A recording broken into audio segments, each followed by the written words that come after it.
Hello बच्चों, स्वागत है आप सबका हमारे यूट्यूब चैनल एरोमेटिक क्लासेस पर।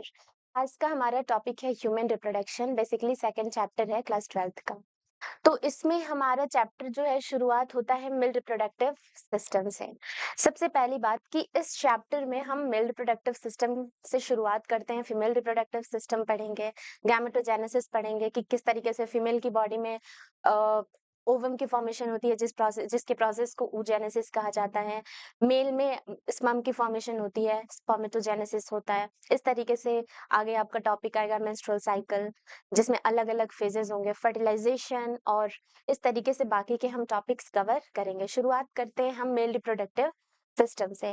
तो मेल रिप्रोडक्टिव सिस्टम की बात करी जाए तो male reproductive system pelvis region में लोकेटेड होते हैं, पेल्विस रीजन में प्रेजेंट होते हैं और ये बेसिकली टू पार्ट्स में हम इनको डिवाइड कर सकते हैं। मेल रिप्रोडक्टिव सिस्टम जो है बेसिकली टू पार्ट में डिवाइडेड होता है। पहला होता है प्राइमरी सेक्स ऑर्गन और दूसरा होता है पहला होता है प्राइमरी सेक्स ऑर्गन और दूसरा क्या हो जाएगा secondary sex organ. Primary sex organ की बात करें तो वो ऑर्गन जहाँ पे गैमेट बनाया जाएगा, ठीक है, वो ऑर्गन जहाँ गैमेट की फॉर्मेशन होती है, कुछ हार्मोन्स रिलीज करे जाते हैं, उस साइट को उस ऑर्गन को लिया जाता है प्राइमरी सेक्स ऑर्गन में और बेसिकली ये पेयर ऑफ टेस्टिस आपके हो जाते हैं। इसके अलावा बाकी के जितने पार्ट्स होंगे रिप्रोडक्टिव सिस्टम में, जैसे एक्सेसरी डक्ट्स, एक्सेसरी ग्लैंड्स, इसके अलावा एक्सटर्नल जेनिटेलिया, इन सब को सेकेंडरी सेक्स ऑर्गन में इंक्लूड किया जाता है। ये सारे के सारे किस में आते हैं? सेकेंडरी सेक्स ऑर्गन में आते हैं और इसमें आपका क्या आ जाएगा? Primary sex organ. Primary sex organ में क्या हो रहा है? गैमेट की और हार्मोन की सिंथेसिस हो रही है, ठीक है। और सेकेंडरी सेक्स ऑर्गन में क्या हो जाता है? सेकेंडरी सेक्स ऑर्गन की बात करें तो जैसे एक्सेसरी डक्ट्स, अब फॉर्मेशन आप डायग्राम में देख सकते हो, फॉर्मेशन कहाँ हो रही है? फॉर्मेशन हो रही है टेस्टिस में स्पर्म की, ठीक है। इन्हें बाहर जाना पड़ेगा ड्यूरिंग इजैकुलेशन, ये बॉडी से बाहर निकल सके, पेनिस के थ्रू बाहर निकल सके, इसके लिए क्या जरूरी है कि ये यहाँ से ट्रैवल करके और बाहर की ओर जाए। तो जो रास्ता होता है, जिस रास्ते के थ्रू, जिस पाथवे के थ्रू ये बाहर निकलते हैं टेस्टिस से निकल के और फिर जो रास्ता है उसके थ्रू बाहर की ओर एजैकुलेट किए जाएंगे, तो इस रास्ते को ही क्या कहा जाता है? इस रास्ते को ही कहा जाता है एक्सेसरी डक्ट्स, ठीक है। एक्सेसरी डक्ट्स के अलावा कई सारे यहाँ पे हम ग्लैंड्स के बारे में पढ़ेंगे, जो क्या करते हैं, कुछ फ्लूइड लाइक सब्सटेंस सिक्रीट करते हैं ताकि इजीली लुब्रिकेट प्रोवाइड करना हो जाए, चाहे जो भी आप आगे पढ़ोगे। तो इन सारे चीजों के लिए क्या होता है? एक्सेसरी ग्लैंड्स होते हैं। तो यहाँ पे बेसिकली हम सेमिनल वेसिकल, प्रोस्टेट ग्लैंड और बल्बो यूरेथ्रल ग्लैंड, जिसे कि कॉर्पस ग्लैंड कहा जाता है, इन तीन एक्सेसरी ग्लैंड्स के बारे में हम पढ़ेंगे। लास्ट आता है आपका external genitalia. External genitalia basically penis होता है, जिसके थ्रू जो गैमेट है वो बाहर की ओर रिलीज होगा, ठीक है। तो इस इन पार्ट से मिल करके मेल रिप्रोडक्टिव सिस्टम बनता है। चलिए,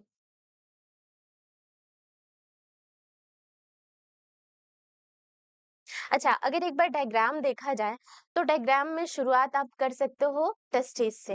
टेस्टिस की अगर बात करें तो इसमें कई सारे टेस्टिक्युलर लोब्यूल्स होते हैं, जिसमें कि छोटे छोटे, बेसिकली ये छोटे छोटे कंपार्टमेंट्स होते हैं, जिसके अंदर क्या होती है, जिसके अंदर सेमिनिफेरस ट्यूब्यूल्स प्रेजेंट होती हैं और इसी सेमिनिफेरस ट्यूब्यूल के अंदर स्पर्म की फॉर्मेशन होती है, करी जाती है, ठीक है। तो जो टेस्टीज है ये बाहर आप देख सकते हो निकल रहा है, ये आपका पार्ट क्या हो जाएगा? एपिडिडाइमस, ठीक है।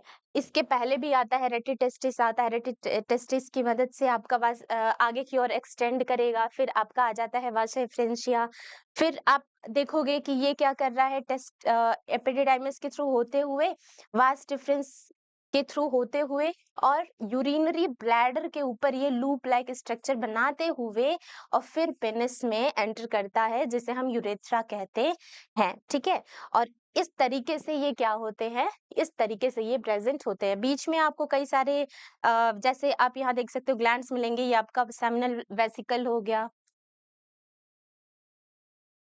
ये आपका सेमिनल वेसिकल हो गया। इसके अलावा यहाँ पे आप सेमिनल वेसिकल के नीचे देख सकते हो, ये क्या प्रेजेंट है आपका, यहाँ पे इस तरीके से प्रेजेंट है आपका काउपस ग्लैंड, देन जिसे बल्बो यूरेथ्रल ग्लैंड कहा जाता है, या फिर आपका प्रोस्टेट ग्लैंड भी उधर ही प्रेजेंट हो जाएगा।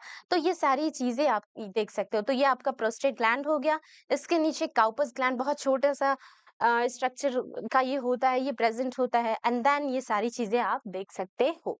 ये आपका डायग्राम हो गया, ठीक है। फिर हम बात करते हैं टेस्टिस की।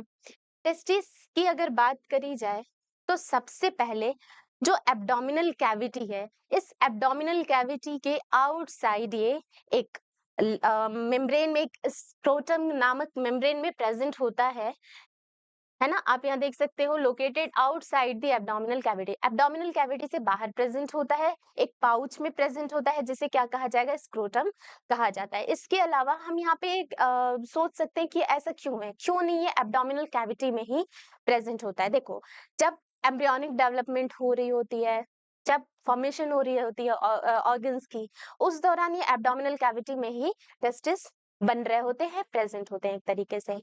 जैसे जैसे डेवलपमेंट आगे की ओर बढ़ता है, उस दौरान एंड ऑफ द हम कह सकते हैं कि जो डेवलपमेंट है उसके एंड टाइम में, प्रेगनेंसी के एंड टाइम में क्या हो जाएगा, ये बाहर की ओर निकलना शुरू हो जाते हैं। ठीक है, ये क्या हो जाएंगे, लेफ्ट और राइट स्क्रोटम के थ्रू बाहर की ओर निकलना शुरू हो जाते हैं। और ये बहुत ही जरूरी होता है, क्योंकि नॉर्मल बॉडी टेम्परेचर से इन्हें 2 to 3 जो डिग्री सेल्सियस होता है ना, वो कम चाहिए इनके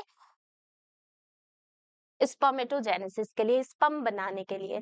तो स्क्रोटम क्या करता है, लोअर टेम्परेचर प्रोवाइड करता है, जिसकी वजह से स्पर्म की फॉर्मेशन पॉसिबल हो पाती है। और इस वजह से ये क्या होते हैं, पाउच में, which is known as scrotum, present होते हैं आउटसाइड द एब्डोमिनल कैविटी।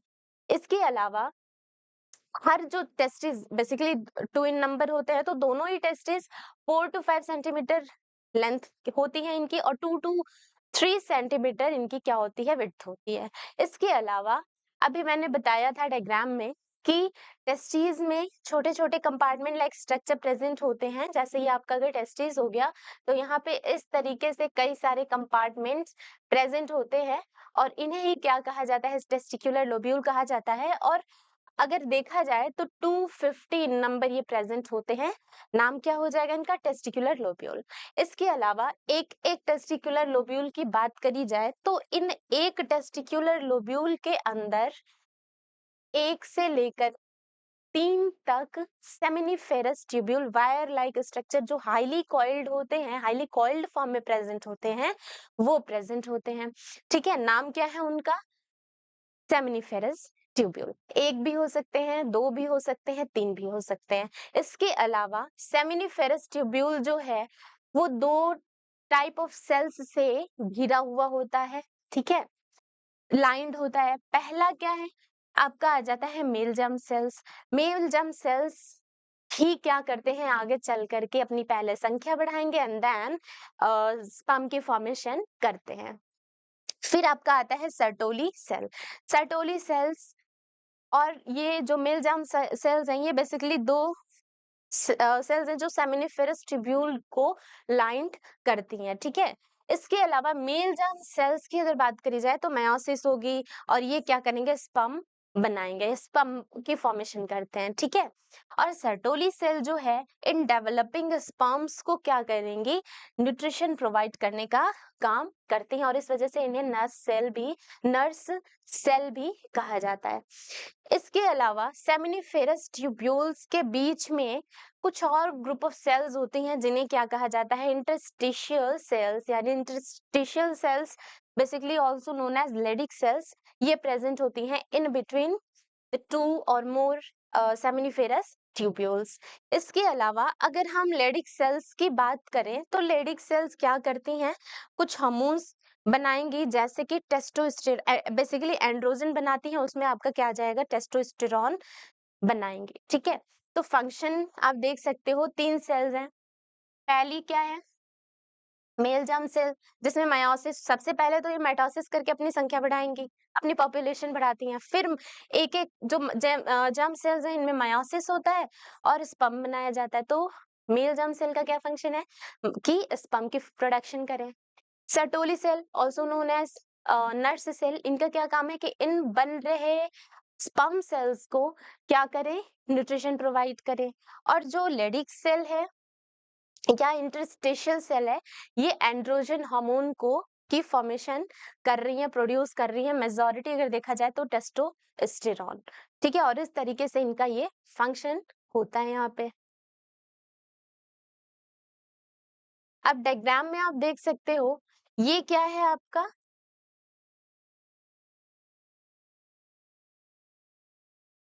आप देख सकते हो ये जो पैक्ड फॉर्म में प्रेजेंट है, ये हो गया, ये हो गया, ये यहाँ देख सकते हो, यहाँ भी प्रेजेंट है। ये सारे के सारे सेमिनिफेरस ट्यूब्यूल्स प्रेजेंट हैं, ठीक है। और इन सेमिनिफेरस ट्यूब्यूल्स की जो लाइनिंग होती है, जो लाइनिंग होती है, ये कौन सी सेल्स होती हैं इस तरीके से, जो ये लाइनिंग है ये कौन सी सेल्स होती हैं, ये होती हैं स्पर्मेटोगोनिया, यानी कि mail germ cells. Male germ sales basically आपकी इस तरीके से यहाँ पे प्रेजेंट है। इसके अलावा यहाँ पे कुछ इलोंगेटेड फॉर्म में भी सेल्स प्रेजेंट होती हैं, जिसे हम सर्टोली सेल कहते हैं। इलोंगेटेड फॉर्म में कहीं कहीं प्रेजेंट होंगी बीच में, इन्हें क्या कहा जाता है, सर्टोली सेल कहा जाता है, जो स्पर्मेटोगोनिया के बीच में प्रेजेंट होती हैं, ताकि जो भी डेवलपिंग स्पर्म्स हैं उनको न्यूट्रिशन प्रोवाइड किया जा सके। अब यहाँ पे आप देख सकते हो कि जो ये रेडिश या पिंकिश कलर है in between all seminiferous tubules, यही आपका क्या है, लेडिक सेल है। ये सारे के सारे क्या हैं, लेडिक सेल या इंटरस्टिशियल सेल्स कहे जाते हैं, ठीक है। तो इनका क्या फंक्शन है, स्पर्मेटोगोनिया का production of sperm. Sertoli cells क्या करती हैं, न्यूट्रिशन प्रोवाइड करती हैं टू द डेवलपिंग स्पर्म्स, ठीक है। और इंटरस्टिशियल सेल का क्या फंक्शन है कि ये क्या करते हैं, ये बेसिकली हार्मोन की सिंथेसिस या हार्मोन को रिलीज कर बनाते हैं, ठीक है। नेक्स्ट है हमारा, सबसे पहले हम बात करेंगे, हमने टेस्टिस देख लिया, अब हम बात करेंगे एक्सेसरी डक्ट्स की। एक्सेसरी डक्ट्स जो होते हैं, जो पाथवे होता है जिसके थ्रू स्पर्म बाहर निकलेंगे, ये क्या हो जाएगा, रेडिटेस्टिस, वासा डिफरेंशिया, एपिडिडाइमिस, वास डिफरेंस। ये सारे के सारे मिल करके एक रास्ता बनाते हैं जिसके थ्रू क्या होता है, जिस पाथवे के थ्रू स्पर्म जो है बाहर की ओर इजैकुलेट होने के लिए ट्रैवल कर सकता है और बाहर निकल सकता है। अब सबसे पहले जो सेमिनिफेरस ट्यूब्यूल है वो वासा डिफरेंशिया के थ्रू रेटिटेस्टिस में ओपन होता है, ठीक है। और ये वासा डिफरेंशिया आगे की ओर मूव करेगा और एक्सटेंड हो जाता है एपिडिडाइमिस में। एपिडिडाइमिस जो है वो फर्दर आगे की ओर जाएगा, असेंड करेगा, और ये आपके एब्डोमिनल में इंग्विनल कैनाल के थ्रू होता हुआ यूरिनरी ब्लैडर के ऊपर से लूप लाइक स्ट्रक्चर बना करके और बाहर की ओर निकलता है, ठीक है।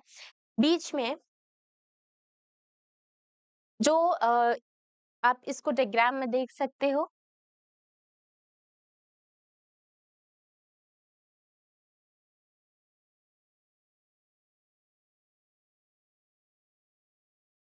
आप यहाँ पे देख सकते हो ये एपिडिडाइमिस वापस से बाहर की ओर जा रहा है, एक्सटेंड कर रहा है, और ये जो अब पार्ट बन रहा है that is vas deferens. Vas deferens जो है यूरिनरी ब्लैडर के ऊपर से लूप लाइक स्ट्रक्चर बना के एक्सटेंड डाउन करेगा, और यहाँ रास्ते में कुछ ये डक्ट से मिलता है जो कि हम आगे देखेंगे, और इस तरीके से ये प्रेजेंस इनकी होती है, ठीक है।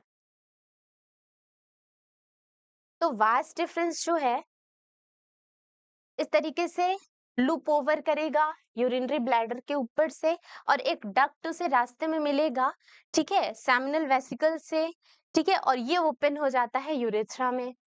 यूरेथ्रा में जब ये ओपन होते हैं तो अब क्या बना रहे हैं, इजैक्यूलेटरी डक्ट, यानी कि जो वास डिफरेंस है, vas deferens plus seminal seminal, vesicle, ये दोनों मिल करके एक डक्ट बनाते हैं, क्या कहा जाता है? इजाक्यूलेटरी डक्ट। इजैक्यूलेटरी डक्ट की फॉर्मेशन होती है। इजैक्यूलेटरी डक्ट जो है आगे की ओर एक्सटेंड डाउन करेगा, यूरेथ्रा बनाता है ना, यूरेथ्रा में ओपन होता है।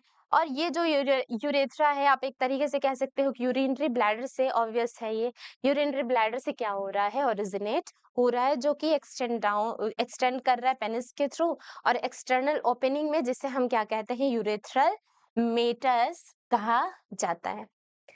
अब हम नेक्स्ट टॉपिक में मूव करते हैं, एक्सेसरी ग्लैंड। जैसा कि मैंने बताया था कि 3 टाइप्स ऑफ एक्सेसरी ग्लैंड्स हम यहाँ पे पढ़ेंगे।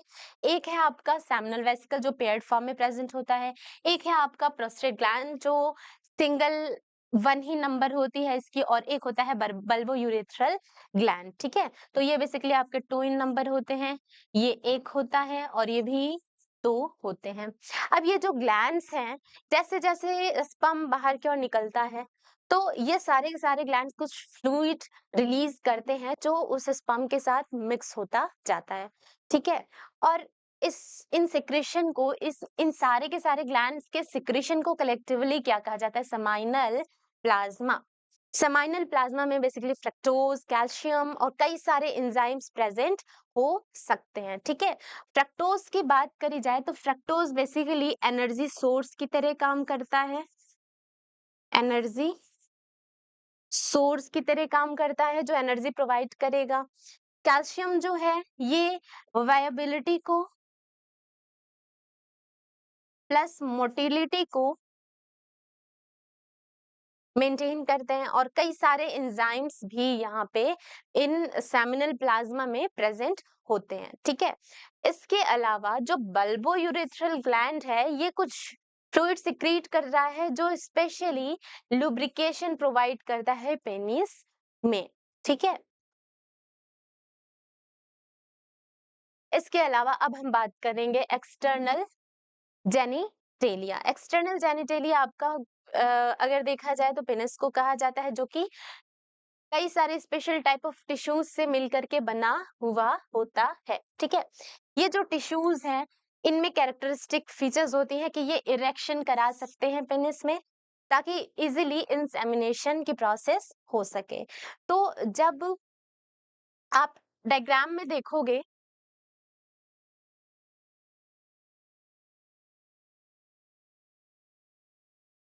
आप डायग्राम में देखोगे तो जो ये इनलार्ज्ड पार्ट है, जो इनलार्ज पार्ट है, एंड है पेनिस का, ये क्या कहा जाता है? ग्लैंस पेनिस, जो कि कवर्ड होता है फोर स्किन से। ठीक है,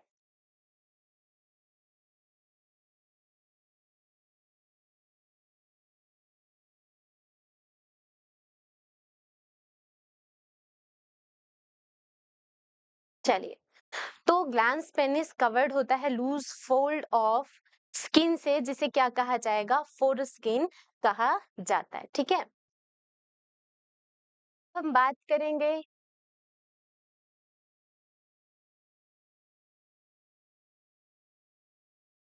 फीमेल रिप्रोडक्टिव ऑर्गन्स की। फीमेल रिप्रोडक्टिव सिस्टम बेसिकली आपका पेल्विक रीजन में प्रेजेंट होता है। इसके अलावा यहाँ पे पेयर ऑफ ओवरीज प्रेजेंट है, ओविडक्ट प्रेजेंट है। अब ये पाथवे हो गया। ठीक है, फर्दर यूट्रस, सर्विक्स, इसके अलावा वजाइना और एक्सटर्नल जेनिटेलिया प्रेजेंट है। इसके अलावा आप देखोगे कि एक्सेसरी ग्लैंड कह सकते हो, मेमरी ग्लैंड प्रेजेंट होता है, pair of mammary gland present होता है। ठीक है, अब अगर आप डायग्राम देखो तो ये आपका जो स्ट्रक्चर दिख रहा है, ये क्या है? वजाइना है, जो कि वजाइनल ओराइफिस या वजाइनल पोर से शुरुआत हो रही है। जैसे जैसे आप आगे की ओर जाओगे तो ये सर्विक्स में ओपन होता है, और जो ये सर्विक्स का ल्यूमेन होता है, ल्यूमेन जहां भी टर्म आए, ये आप समझ जाना कि कुछ ट्यूबुलर लाइक या कुछ सैक लाइक स्ट्रक्चर है, जिसके कैविटी के बारे में बात हो रही है या बात की जा रही है। तो जो सर्विक्स का ये ल्यूमेन है, इसे क्या कहा जाता है? सर्विकल कैनाल कहा जाता है। इसके अलावा अब हम शुरुआत करेंगे यहाँ से। दोनों ही साइड आप देख सकते हो ओवरी प्रेजेंट है। ओवरी की अगर हम बात करें तो ओवरी ऐसे ही नहीं प्रेजेंट होता, लिगामेंट के थ्रू अटैच्ड फॉर्म में प्रेजेंट होता है। अब यहाँ पे आप देख सकते हो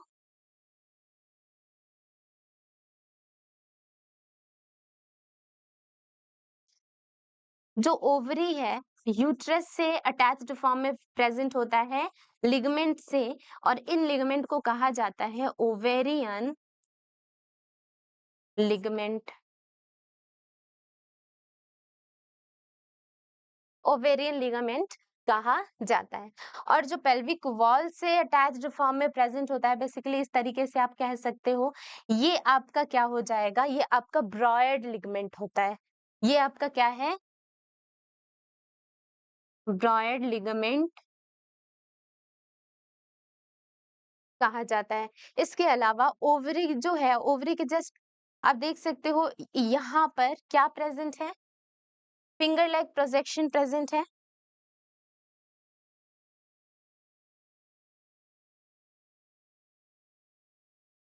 फिंगर लेग प्रेजेंट, आपका प्रोजेक्शन प्रेजेंट है, जिसे क्या कहा जाता है, फाइम्ब्राई कहा जाता है। और ये किसका पार्ट होता है, इन्फंडिबुलम का। इन्फंडिबुलम आगे की ओर एक्सटेंड होगा और ये हो जाएगा आपका एम्प्यूला एंड देन इस्थमस। और इस तरीके से ये तीनों के तीनों पार्ट मिल करके क्या बनाते हैं, फेलोपियन ट्यूब की फॉर्मेशन करते हैं।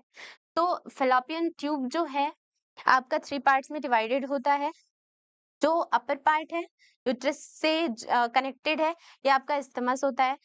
देन एम्प्यूला और इन्फंडिबुलम। इन्फंडिबुलम जो है ओवरी के पास प्रेजेंट होगा और फिंगर लाइक प्रोजेक्शन के फॉर्म में प्रेजेंट होता है, ताकि जब ओवरी में ओव्यूलेशन की प्रोसेस हो रही हो, ओवम रिलीज किया जाए, तो ये फिंगर लाइक प्रोजेक्शन ओवम को एक्सेप्ट कर सके और फिर आगे की प्रोसेस के लिए ओवम जो है आपका यहाँ पे फेलोपियन ट्यूब में प्लेस करा जा सके। तो इस तरीके से ओवम जो है ये इन्फंडिबुलम के थ्रू एंटर करके देन फाइम्ब्री के थ्रू इंटर एंट्री करेगा, फिर इन्फंडिबुलम में जाएगा, फिर आगे की ओर एम्पुला से होता हुआ स्थमस तक आ जाएगा। ठीक है, और यहाँ वेट करता है फॉर द फर्टिलाइजेशन के स्पर्म की एंट्री हो। अब यहाँ पे आप देख सकते हो ये आपका क्या है, यूट्रस है। इन्वर्टेड पेयर के फॉर्म में ये प्रेजेंट होता है, यानी जो फ्रूट होता है, पेयर जो होता है, वो उलट कर दो, उसे उल्टा कर दो और उसी फॉर्म का आपका उसी शेप का होता है यूट्रस। तो यूट्रस का जो टॉप मोस्ट पार्ट है that part is known as uterine fundus. और ये जो कैविटी है इसके बीच में, इसे कहा जाता है यूटेराइन कैविटी। इसके अलावा अगर यूट्रस के लेयर्स की बात करी जाए तो यहाँ पे 3 लेयर्स में ये डिवाइडेड होते हैं। अंदर की जो लेयर होती है उसे बोला जाता है एंडोमेट्रियम वॉल। जो मिडिल पार्ट होता है, मिडिल लेयर है, मिडिल वॉल है, उसे कहा जाता है मायोमेट्रियम। एंड देन आउटर आता है आपका पेरीमेट्रियम। और ये तीनों के फंक्शन की बात हम आगे देखेंगे, क्या होता है क्या नहीं। तो ये आपका बेसिकली डायग्राम है फीमेल रिप्रोडक्टिव सिस्टम का। अब हम शुरुआत करेंगे ओवरी से। ओवरी जो है प्राइमरी सेक्स ऑर्गन कहा जाता है, क्यों? क्योंकि कोई देखिए, चाहे मेल हो चाहे फीमेल हो, अगर प्राइमरी सेक्स ऑर्गन की बात हो रही है तो मेल में आपका टेस्टिस हो जाएगा, फीमेल में आपकी ओवरी कही जाएगी। प्राइमरी सेक्स ऑर्गन क्यों कहा जा रहा है? क्योंकि ये वो ऑर्गन्स है जहाँ पे गैमेट्स की फॉर्मेशन हो रही है, गैमेट बनाया जा रहा है। मेल में जो टेस्टिस है वो आपका प्राइमरी सेक्स ऑर्गन है, फीमेल में जो ओवरी है ये आपका प्राइमरी सेक्स ऑर्गन है। और इन दोनों में ही मेल में टेस्टिस में जो फॉर्मेशन होती है गैमेट की, वो स्पर्म की होती है, और यहाँ पे क्या होती है, यहाँ पे ओवम की या ओवा की होती है। ठीक है, और इस वजह से इन्हें प्राइमरी सेक्स ऑर्गन कहा जाता है। इसके अलावा कई सारे ये स्टेरॉइड हार्मोन्स जैसे एस्ट्रोजन, प्रोजेस्टेरॉन भी रिलीज कर सकते हैं अंडर द इन्फ्लुएंस ऑफ। वो सारी चीजें हम देखेंगे, LH या FSH, है ना। तो वो सारी हम बाद में देखेंगे चीजें। चलो, अब ओवरीज जो है लोअर एब्डोमेन में लोकेटेड होती हैं। इसके अलावा ये 2 to 4 सेंटीमीटर होती हैं इन लेंथ और कनेक्टेड होती हैं, अभी मैंने डायग्राम में बताया था, पेल्विक वॉल और यूट्रस से। पेल्विक वॉल से कनेक्टेड होती हैं ब्रॉयड लिगामेंट के थ्रू, और यूट्रस में कनेक्टेड होती हैं ओवेरियन लिगामेंट के थ्रू। ओवेरियन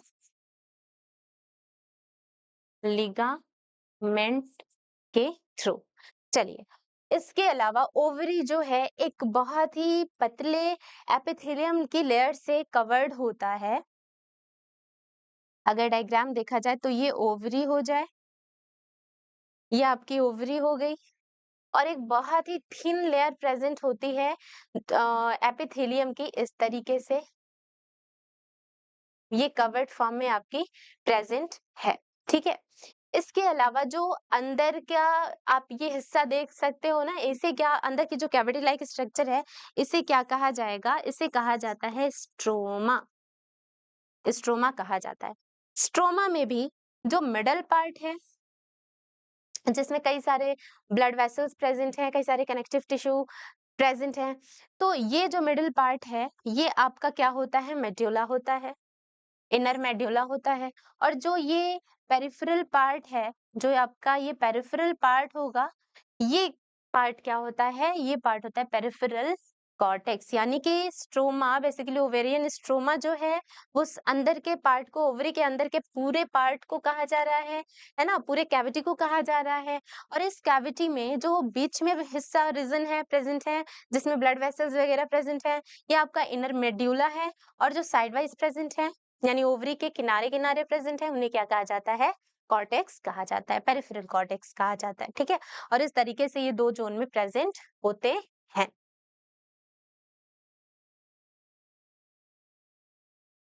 अब हम बात करेंगे ओविडक्ट की। ओविडक्ट की अगर बात करी जाए तो ओविडक्ट जो है, ओविडक्ट, यूट्रस, वजाइना, ये एक साथ मिल करके क्या कर रहे हैं? एक्सेसरी डक्ट की फॉर्मेशन कर रहे हैं, रास्ता बना रहे हैं। ठीक है, इसके अलावा फेलोपियन ट्यूब जो है आपका 10 से 12 सेंटीमीटर लंबा हो सकता है, 10 to 12 सेंटीमीटर लॉन्ग हो सकता है। ठीक है, ओविडक्ट। और आप कह सकते हो ओविडक्ट की बात हो रही है, यहाँ फेलोपियन ट्यूब कहा जा रहा है। Oviduct, duct is also known as fallopian tube. तो ओविडक्ट कह लो या फेलोपियन ट्यूब कह लो, एक ही बात हुई। तो जो फेलोपियन ट्यूब है वो आपका 10 to 12 सेंटीमीटर लॉन्ग होगा और एक्सटेंड होता है पेरिफेरी में, दोनों ही ओवरी के पेरिफेरल रीजन में, है ना। और किससे एक्सटेंड होता है? यूट्रस से। यानी कि यहाँ बीच में आपका यूट्रस प्रेजेंट होता है, यहाँ पे आपका यूट्रस प्रेजेंट होगा, और इससे ये इस दोनों ही डायरेक्शन में क्या करते हैं? एक्सटेंड होते हैं ओवरी की ओर। ठीक है, और इस तरीके से फिंगर लाइक प्रोजेक्शन यहाँ पे आपका प्रेजेंट होता है। ठीक है, इसके अलावा जो ओवरी के पास का पार्ट होता है, फनल शेप्ड होता है, उसे हम कहते हैं इनफंडिबुलम। और जो एज होती है इनफंडिबुलम की, वो फिंगर लाइक प्रोजेक्शन बना लेती है, जिसे फाइम्ब्राई कहा जाता है, जो ओव्यूलेशन के दौरान ओवम के रिलीज के लिए प्रेजेंट होती हैं, ताकि वो कलेक्शन कर सकें। ठीक है, इसके अलावा इनफंडिबुलम जो है आगे वाइडर पार्ट में ओपन होता है, एम्प्यूला कहा जाता है, which is further extend, and अब उस पार्ट को क्या कहा जाता है? एस्थमस कहा जाता है, जो कि जॉइंट फॉर्म में प्रेजेंट होता है यूट्रस से।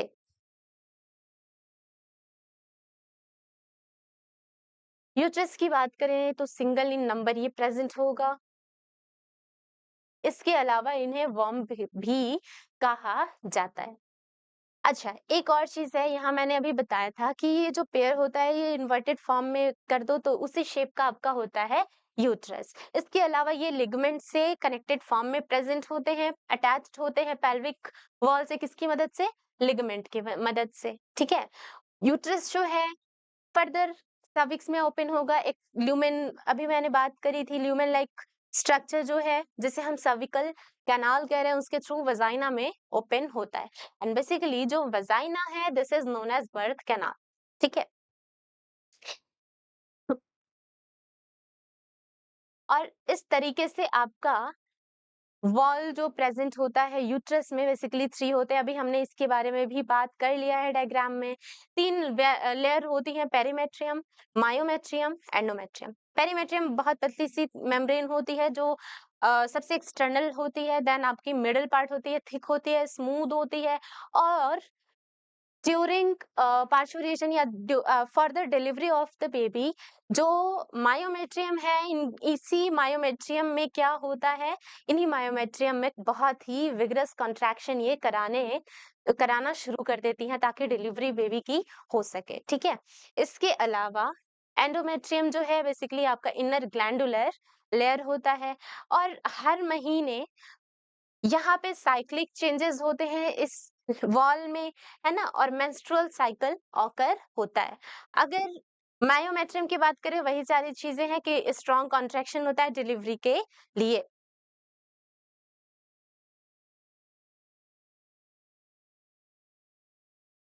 देन हमारा टॉपिक आता है एक्सटर्नल जेनिटेलिया। एक्सटर्नल जेनिटेलिया की अगर हम बात करें तो ये बेसिकली कुछ पार्ट्स में लाइक 1, 2, 3, 4 और 5 पार्ट्स में प्रेजेंट होता है। सबसे पहले जो कुशन लाइक स्ट्रक्चर प्रेजेंट होता है फैटी टिश्यूज का, जो कि कवर्ड फॉर्म में प्रेजेंट होगा स्किन और प्यूबिक हेयर से, उसे क्या कहा जाता है, मॉन्स प्यूबिस कहा जाता है। बेसिकली मॉन्स प्यूबिस आपका ये क्या होता है, जो फैटी टिश्यूज से बने हुए स्ट्रक्चर हैं, कुशन लाइक हैं, और ये स्किन और प्यूबिक हेयर से कवर्ड फॉर्म में प्रेजेंट होते हैं। देन आपका आता है labia majora. Labia majora fleshy folds होते हैं टिश्यूज के, जो कि मॉन्स प्यूबिस से एक्सटेंड डाउन हो रहे हैं और ओपन होते हैं, कहाँ पे, सराउंडेड होते हैं वजाइनल ओपनिंग से। बेसिकली आप यहाँ देख सकते हो मेजोरा लेबिया मेजोरा, और यहाँ पे वजाइनल ओपनिंग या वजाइनल ओराइफिस भी आप देख सकते हो।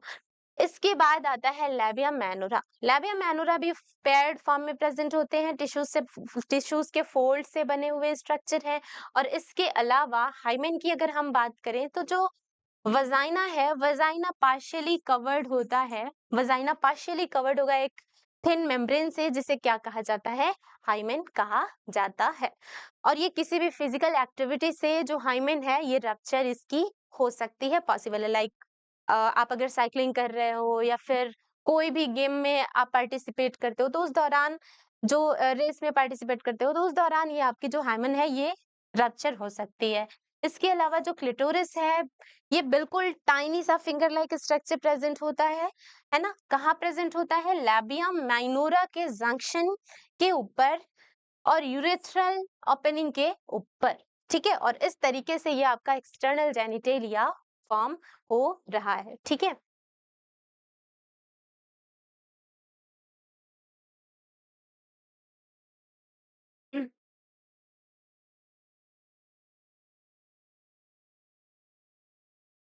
फीमेल रिप्रोडक्टिव का अब हमारा ये एक्सेसरी ग्लैंड कह सकते हैं, ये आपका आ जाता है, that is known as mammary gland. Paired form में मैमरी ग्लैंड प्रेजेंट होता है। ठीक है, आप देख सकते हो कि ये ग्लैंडुलर टिश्यूज से और फैट से मिलकर के बने हुए ग्लैंड्स होते हैं। ठीक है, ग्लैंडुलर टिश्यूज और फैट से मिलकर के बने हुए ये स्ट्रक्चर होते हैं, यहाँ भी देख सकते हो, यहाँ भी देख सकते हो। ठीक है, इसके अलावा अब अगर हम ग्लैंडुलर टिश्यूज की बात करें तो 15 टू 20 जो ग्लैंडुलर टिश्यूज हैं, ये 15 से 20 मेमोरी लोब्स में ओपन होती हैं। ठीक है, आप देख सकते हो ये यहाँ पे, ये आपका क्या है, मेमोरी लोब है। तो ग्लैंडुलर टिश्यू आगे की ओर एक्सटेंड करेंगी और कई सारे लाइक 15 टू 20 मेमोरी लोब्स में डिवाइड हो जाती हैं। और इन मेमोरी लोब्स की बात करें तो यहाँ पे एल्वियोलाई के सेल्स का गुच्छा प्रेजेंट होता है, यानी क्लस्टर्स ऑफ सेल्स प्रेजेंट होती हैं, जिसे क्या कहा जाता है, एल्वियोलाई कहा जाता है। और यही एल्वियोलाई क्या करती हैं, यही एल्वियोलाई जो है मिल्क सिक्रीशन का काम करते हैं और टेम्पोरेरीली अपने ल्यूमेन में, अपने कैविटी में स्टोर करने का काम भी करती हैं। फर्दर जो एल्वियोलाई है, ये मेमोरी ट्यूब्यूल्स में ओपन होता है। और मेमोरी ट्यूब्यूल्स की अगर बात करी जाए तो ये क्या कर रहे हैं, ये आगे की ओर मिलकर के एक डक्ट बना रहे हैं, मेमोरी डक्ट। और ये मेमोरी डक्ट फर्दर ओपन होता है वाइडर पार्ट में, that is known as mammary ampulla. और ये मेमोरी एम्प्यूला एक जगह ओपन होता है, इस तरीके से देख सकते हो। जो एम्प्यूला है, मेमोरी एम्प्यूला है, ये यहाँ से लेक्टिफेरस डक्ट से होता हुआ मिल करके और एक पार्ट बना रहे, एक एंड बना रहे, जिसे हम कह रहे हैं निप्पल, ठीक है। और ये क्या होता है, यहीं से जो फीडिंग कराई जाती है, जो मिल्क सकिंग की प्रोसेस होती है, यहीं से शुरू होती है, ठीक है। और इस तरीके से आपका प्रेजेंट होता है मेमोरी ग्लैंड का स्ट्रक्चर, ठीक है। यानी कि सबसे पहले ग्लैंडुलर टिश्यू ओपन हो रहा है 15 से 20, डिवाइड हो रहा है 15 से 20। मेमोरी लोब्स में जो फर्दर एक एक मेमोरी लोब्स की बात करें तो कई सारे क्लस्टर्स ऑफ एल्वियोलाई प्रेजेंट है, यानी क्लस्टर्स ऑफ सेल्स प्रेजेंट है। और उन सेल्स को क्या कहा जाता है, एल्वियोलाई कहा जाता है, जिसके अंदर मिल्क सिक्रेशन होती है और टेम्परेरीली स्टोर किया जाता है एल्वियोलाई के ल्यूमेन में। इसके अलावा जो एल्वियोलाई है ओपन होता है मेमोरी ट्यूब्यूल में, देन मेमोरी डक्ट आ रहा है, फिर मेमोरी डक्ट ओपन हो रहा है wider part, that is known as mammary ampulla. और ये मेमोरी एम्प्यूला लेक्टिफेरस डक्ट के साथ मिल करके और ओपन हो रहे हैं एक स्पेसिफिक पॉइंट पे, जिसके थ्रू मिल्क की सकिंग होती है बाय जो भी बच्चा है, ठीक है। तो ये आपका क्या होता है, मेमोरी ग्लैंड का डायग्राम है, ठीक है, आप देख सकते हो। नेक्स्ट हम बात करते हैं, टॉपिक है हमारा गैमेटोजेनेसिस। गैमेटोजेनेसिस की अगर बात की जाए तो ये बेसिकली दो वर्ड से मिलकर के बना हुआ है। पहला है गैमेटो, यानी गैमेट की बात हो रही है। दूसरा है जेनेसिस, जेनेसिस जहां भी है यानी कि कुछ फॉर्मेशन की बात हो रही है। तो गैमेटोजेनेसिस में क्या होता है, फॉर्मेशन ऑफ गैमेट की बात की जाती है, यानी कि the process of formation of gamete, male gamete in the testes by the process of mitosis initially होगा, फिर meiosis होता है, is known as spermatogenesis।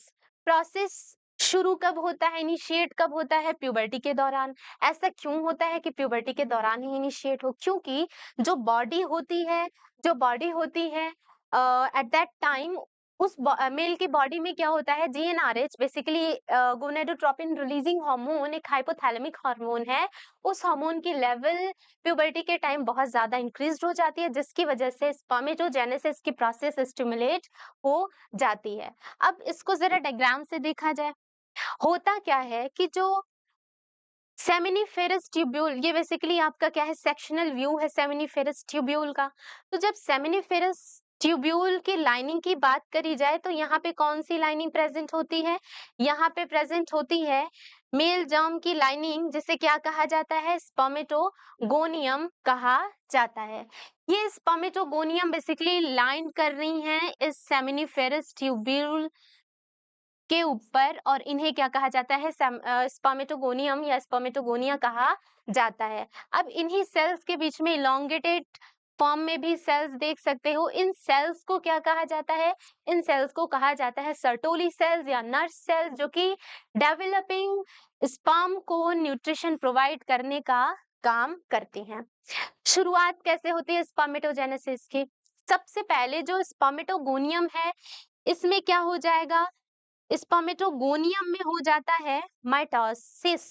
Spermatogonium में क्या होगा, माइटोसिस, सेल डिवीजन होगा, यानी कि ये अपनी ही तरह कई सारे स्पर्मेटोगोनियम को बना लेते हैं।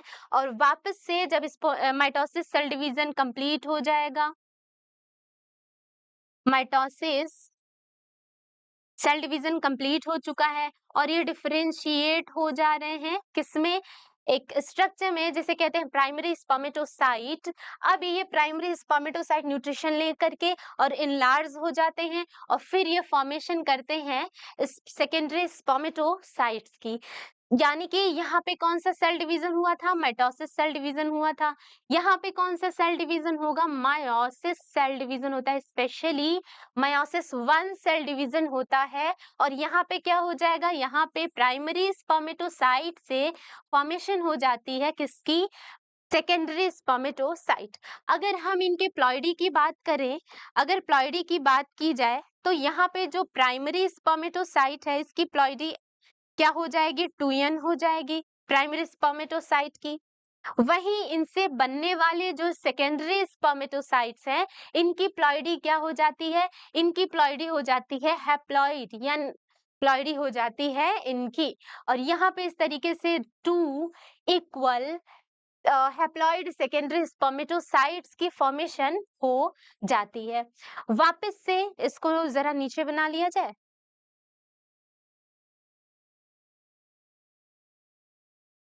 चलिए, यहाँ पे क्या हो जाता है? यहाँ पे फॉर्मेशन हो जाती है, 2 हैप्लॉइड इक्वल होंगे एक दूसरे से सेकेंडरी स्पर्मेटोसाइट्स की। अब ये जो सेकेंडरी स्पर्मेटोसाइट्स हैं फर्दर मायोसिस 2 करके और क्या बना लेते हैं? फर्दर मायोसिस 2 करके एक स्पर्मेटोसाइट से 2 स्पर्मेटिड और दूसरे स्पर्मेटोसाइट से भी क्या हो जाएगा? 2 स्पर्मेटिड की फॉर्मेशन हो जाती है, जो कि टोटल क्या हो जाते हैं? 4 स्पर्मेटिड की फॉर्मेशन हो रही है फ्रॉम द 2 स्पर्मेटोसाइट से। और यहाँ पे क्या हो जाएगा? यहाँ पे इनके फॉर्मेशन हो जाती है, स्पर्मेटिड्स की फॉर्मेशन हो जाती है। स्पर्मेटिड्स जो हैं, अच्छा सेल डिवीजन कौन सा हो रहा है? मायोसिस 2 हो रहा है, मायोसिस 2 सेल डिवीजन होता है यहाँ पे। फर्दर ये जो स्पर्मेटिड्स हैं ये ट्रांसफॉर्म हो जाते हैं स्पर्मेटोजोआ में यानी स्पर्म में, और इस तरीके से इनकी डेवलपमेंट होती है। वापस से आप यहाँ पे देख सकते हो, जरा फ्लो चार्ट में देख लो, फिर हम पॉइंट्स के थ्रू भी समझ लेंगे। प्यूबर्टी के दौरान स्पर्मेटोजेनेसिस की प्रोसेस जो है स्टिमुलेट होती है due to the increased level of GnRH which is a type of hypothalamic hormone which is secreted by hypothalamus. अब यहाँ पे क्या होता है? स्पर्मेटोगोनियम जो है, स्पर्मेटोगोनिया जो है, इनमें माइटोसिस सेल डिवीजन होता है और डिफरेंशिएट हो जाते हैं किसमें? प्राइमरी स्पर्मेटोसाइट्स में। इन प्राइमरी स्पर्मेटोसाइट्स में मेयोसिस फर्स्ट होगा और यहाँ पे बन जाते हैं 2 सेकेंडरी स्पर्मेटोसाइट्स, जिसकी प्लॉइडी क्या होगी? ये क्या होंगे? ये आपके 2n होंगे और ये इनकी फॉर्मेशन होती है तो ये n हो जाते हैं, n और n हो जाते हैं, ठीक है। यानी कि यहाँ पे 2 हैप्लॉइड सेकेंडरी स्पर्मेटोसाइट की फॉर्मेशन हो चुकी है, जिसमें फर्दर मेयोसिस 2 होता है और एक सेकेंडरी स्पर्मेटोसाइट से 2 और दूसरे से भी 2 यानी टोटल 4 स्पर्मेटिड्स की फॉर्मेशन हो चुकी है। और ये स्पर्मेटिड्स की फॉर्मेशन टोटल कितनी हुई?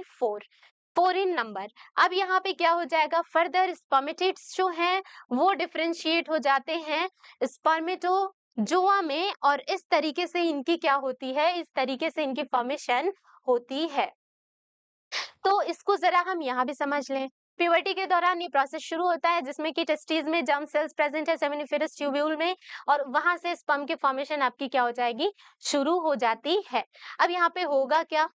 यहाँ पर स्पर्मेटोगोनियम जो है, जो सेमिनिफेरस ट्यूब्यूल को लाइन कर रहे हैं which is also known as germ cells, ये अपनी माइटोसिस सेल डिवीजन के थ्रू नंबर बढ़ाएंगे ताकि ज्यादा से ज्यादा, अच्छा नंबर क्यों बढ़ रहा है? ताकि ज्यादा से ज्यादा स्पर्म की फॉर्मेशन ये कर सके। जितने ज्यादा इनकी नंबरिंग होगी, जितना ज्यादा स्पर्मेटोगोनियम होंगे उतना ही ज्यादा स्पर्म की फॉर्मेशन हो सकती है। जितने भी स्पर्मेटोगोनियम है डिप्लॉइड होंगे यानी 46 नंबर ऑफ क्रोमोसोम होंगे, सेट्स कहा जाए तो 23 सेट्स ऑफ क्रोमोसोम्स प्रेजेंट होंगे। इसके अलावा अब ये क्या करेंगे? मेटासिस सेल डिवीजन इन्होंने किया और कई सारे अपनी तरह स्पर्मेटोगोनियम की फॉर्मेशन कर ली। जो इनर मोस्ट स्पर्मेटोगोनियम होता है उसे वो इनलार्ज हो जाएगी, वो क्या करेगी? न्यूट्रिशन लेकर के इनलार्ज हो जाएगी और इनलार्ज होने के बाद इन्हें प्राइमरी स्पर्मेटोसाइट कहा जाता है, जिसमें कि मेयोसिस 1 होता है और 2 हैप्लॉइड सेकेंडरी स्पर्मेटोसाइट्स की फॉर्मेशन हो जाती है। फर्दर ये जो सेकेंडरी स्पर्मेटोसाइट्स हैं, इनमें क्या हो जाती है? इनमें मेयोसिस 2 सेल डिवीजन होगी और स्पर्मेटिड्स की फॉर्मेशन हो जाती है। दो आपके क्या है? सेकेंडरी स्पर्मेटोसाइट्स हैं डायग्राम में ना, तो 1 से 2 यानी टोटल 4 स्पर्मेटिड्स की फॉर्मेशन हो चुकी है। और अब ये स्पर्मेटिड्स ट्रांसफॉर्म हो जाते हैं स्पर्मेटोजोआ में और ऑल्सो नोन एज स्पर्म, और इसी प्रोसेस को कहा जाता है, ट्रांसफॉर्मेशन के प्रोसेस को कहा जाता है स्पर्मियोजेनेसिस। जैसे ही ट्रांसफॉर्मेशन हुआ, स्टिल जो स्पर्म की हेड है वो कहाँ प्रेजेंट है? स्पर्म की हेड जो है वो सर्टोली सेल में एम्बेडेड फॉर्म में प्रेजेंट है। अब जब ये अपने हेड को रिलीज करा ले, ठीक है, और वापस से ये सेमिनिफेरस ट्यूब्यूल से बाहर की ओर निकल जाए। तो इस प्रोसेस को क्या कहा जाता है? इस प्रोसेस को कहा जाता है स्पमिएशन। बेसिकली यहाँ पे दो प्रोसेस हो रहे हैं, एक ट्रांसफॉर्मेशन की, ठीक है, यानी अभी जो इस आपका यहाँ पे स्पर्मेटिड है, ये आपका ट्रांसफॉर्म हो जाता है किसमें? स्पर्मेटो जो है यानी कि स्पर्म में। तो जो ट्रांसफॉर्मेशन है, इसे क्या कहा जाता है? इसे कहा जाता है स्पर्मियोजेनेसिस। और जो रिलीज हो रहा है ना, इनके ट्रांसफॉर्मेशन के बाद भी जो हेड है, हेड पार्ट है, वो सर्टोरी सेल में एम्बेडेड फॉर्म में प्रेजेंट है। तो जब यहाँ से भी रिलीज हो जाए, सेमिनिफेरस ट्यूब्यूल से भी रिलीज होता है, तो इस प्रोसेस को क्या कहा जाता है? स्पर्मिएशन। चलिए नेक्स्ट हम बात करते हैं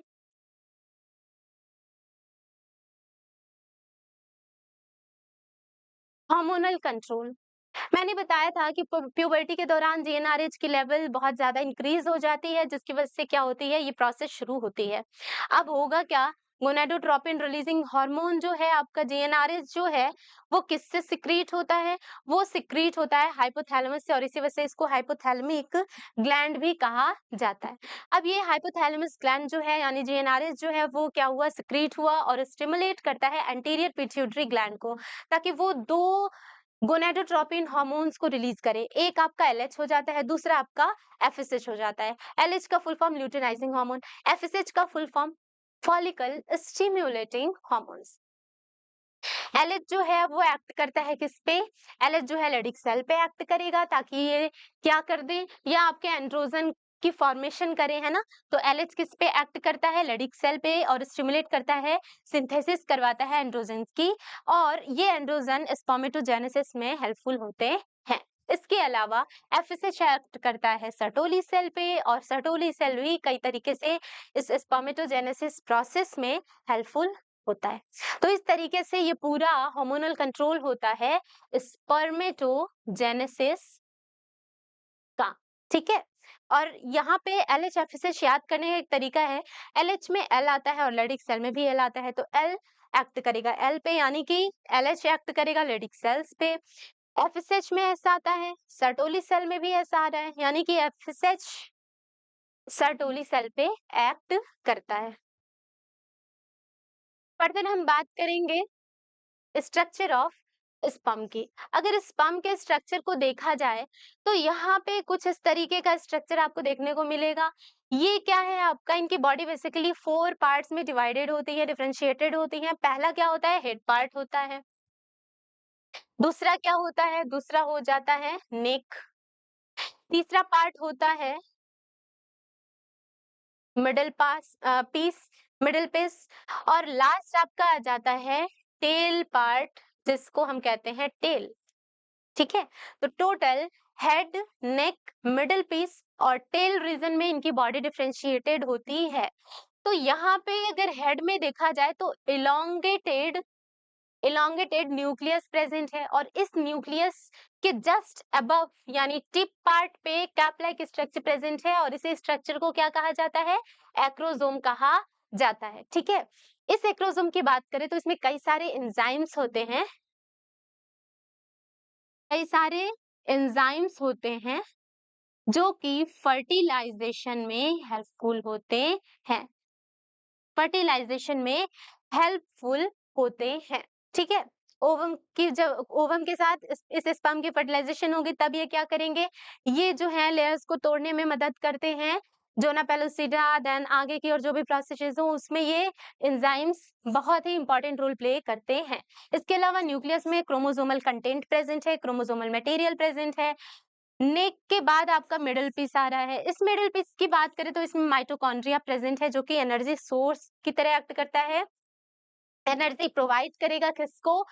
ताकि जो टेल है वो मूव कर सके, जो स्पर्म है वो मूव कर सके, ठीक है। तो स्विमिंग के लिए एनर्जी सोर्स की तरह एक्ट करते हैं। इसके अलावा सीमेन में प्रेजेंट जो फ्रक्टोज होता है, वो भी क्या करता है? एनर्जी सोर्स प्रोवाइड करता है। तो इस तरीके से यहाँ पे इन्हें एनर्जी मिलती है। पूरी बॉडी जो है स्पर्म की, ये क्या होती है? ये प्लाज्मा मेम्ब्रेन से घिरी हुई होती है।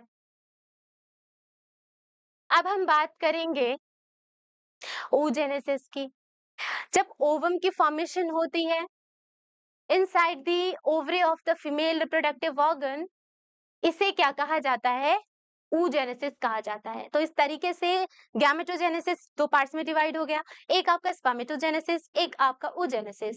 स्पर्मेटोजेनेसिस मेल के टेस्टिस में हो रहा है जिसमें स्पर्म की फॉर्मेशन होती है।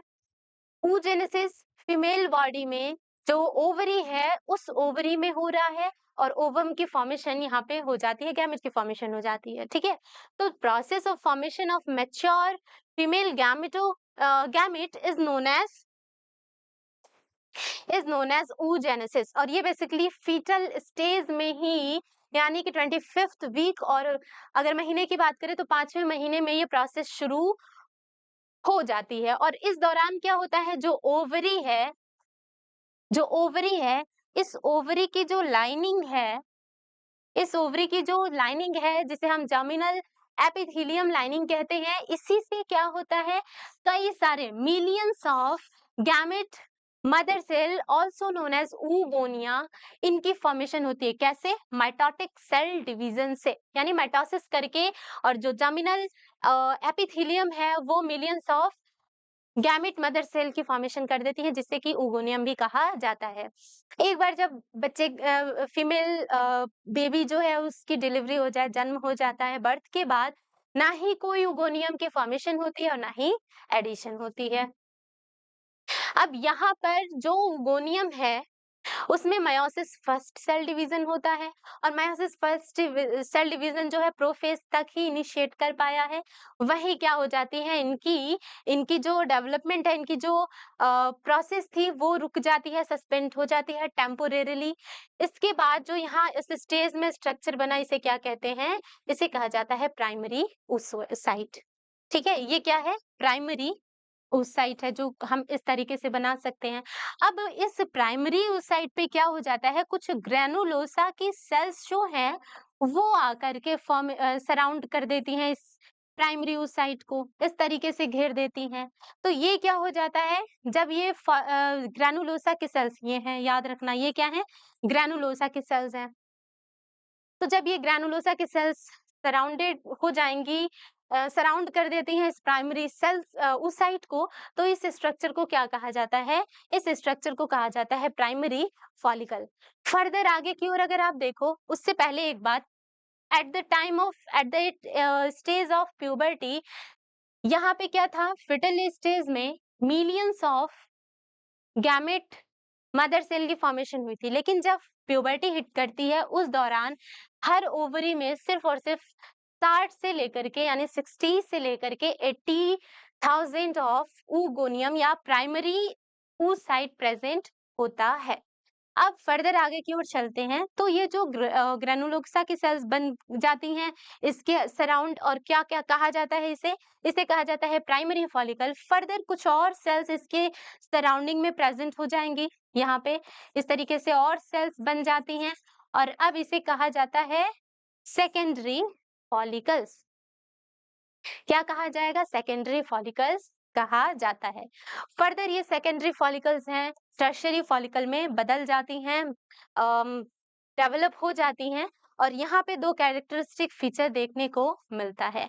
एक, जैसे ही ये टर्शियरी फॉलिकल में आती हैं, तो यहाँ पे इस पूरे स्ट्रक्चर में आपको एक स्ट्रक्चर दिखेगा जिसमें कि क्या हो रहा है, एंट्रम की फॉर्मेशन हो रही है। Antrum basically fluid filled cavity होता है जो कि इस स्ट्रक्चर में प्रेजेंट है। कंफ्यूज नहीं होना है, ये आपका एंट्रम है। जो स्पर्म का टिप होता है, हेड के टिप पे क्या प्रेजेंट होता है? एक्रोसोम। तो वो क्या होता है? एक्रोसोम। ये क्या है? एंट्रम है। ठीक है, तो यहाँ पे कंफ्यूजन हो सकता है, ध्यान रखें। चलिए, अब यहाँ पे क्या होगी, जैसे ही टर्शियरी फॉलिकल्स की फॉर्मेशन हो गई, यानी कि कुछ और यहाँ पे ग्रैनुलोसा सेल्स एक्युमुलेट हो जाएंगे, और एक थेका लेयर यहाँ पे एक्युमुलेट हो जाती है। थेका लेयर इस तरीके से एक्युमुलेट फॉर्मेशन हो जाती है थेका लेयर की, और इसे क्या कहा जाता है? इसे कहा जाता है टर्शियरी फॉलिकल। इसे क्या कहा जाएगा? टर्शियरी फॉलिकल कहा जाएगा। आगे चल करके जो थेका सेल है वो क्या हो जाती है? जो थेका सेल एक और चीज है, यहाँ पे मैंने ये पॉइंट छोड़ दिया, जो थेका सेल है उसकी फॉर्मेशन कब हो जाती है? उसकी फॉर्मेशन सेकेंडरी फॉलिकल में ही हो जाती है, ठीक है? 2 चीज़ें हो रही हैं, प्राइमरी फॉलिकल के फॉर्मेशन के बाद कुछ और ग्रैनुलोसा की सेल्स ऐड ऑन हो जाती हैं और एक लेयर बन जाती है, थेका की लेयर बन जाती है और इसे बोलते हैं सेकेंडरी फॉलिकल। फर्दर ये डेवलप हो जाती हैं टर्शियरी फॉलिकल में, जिसमें कि एक कैरेक्टरिस्टिक फीचर आ जाता है, एंट्रम की फॉर्मेशन हो जाती है which is fluid filled cavity. Further आगे की ओर चला जाए तो जो थेका सेल्स हैं, वो क्या हो जाती हैं? थेका सेल्स 2 पार्ट में बँट जाएँगी, 2 लेयर में बँट जाती हैं, ठीक है? 2 लेयर में क्या हो जाती हैं? बँट जाती हैं। तो ज़रा इसको बनाया जाए। ये आपकी क्या है? Primary oocyte। एक और चीज़ है, चाहे प्राइमरी फॉलिकल बने, चाहे सेकेंडरी फॉलिकल बने, चाहे टर्शियरी फॉलिकल बने, oocyte अंदर कौन-सी है? प्राइमरी oocyte ही है। तो प्राइमरी oocyte के सराउंडिंग में ही, अराउंड ही, प्राइमरी oocyte के ऊपर ही ये सारे के सारे फॉलिकल्स की फॉर्मेशन हो रही है। अंदर क्या है? प्राइमरी oocyte ही प्रेज़ेंट है। तो ये आपका प्राइमरी oocyte हो गया। उसके बाद यहाँ पे पहले एक बार ग्रैनुलोसा के सेल्स की फॉर्मेशन हुई, फर्दर यहाँ पे कई सारे ग्रैनुलोसा के सेल्स की फॉर्मेशन हो गई थी और एक थेका सेल बना था। तो जो थेका सेल है, अब ये क्या हो जाता है? ऑर्गेनाइज्ड हो जाता है इनटू 2 पार्ट्स।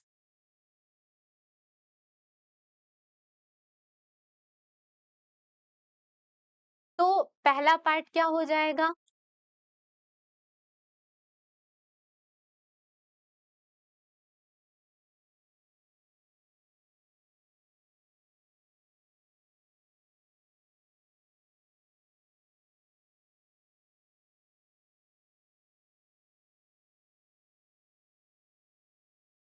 इस तरीके से एक लेयर बन गई थेका की और दूसरी लेयर बनती है जिसे हम एक्सटर्नल लेयर कहते हैं। इसे भी बना लिया जाए। इसको बना लेते हैं लाइट कलर से।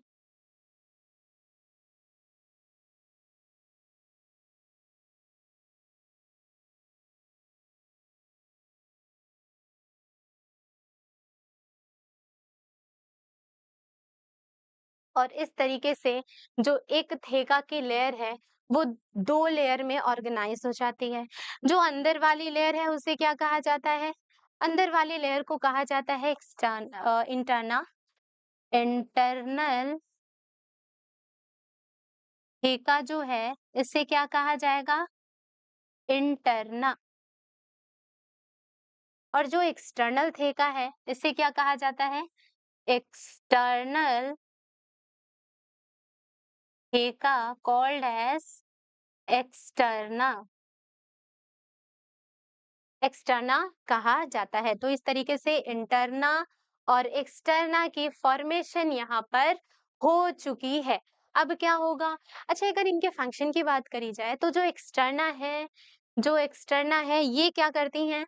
ये एक तरीके से स्ट्रक्चरल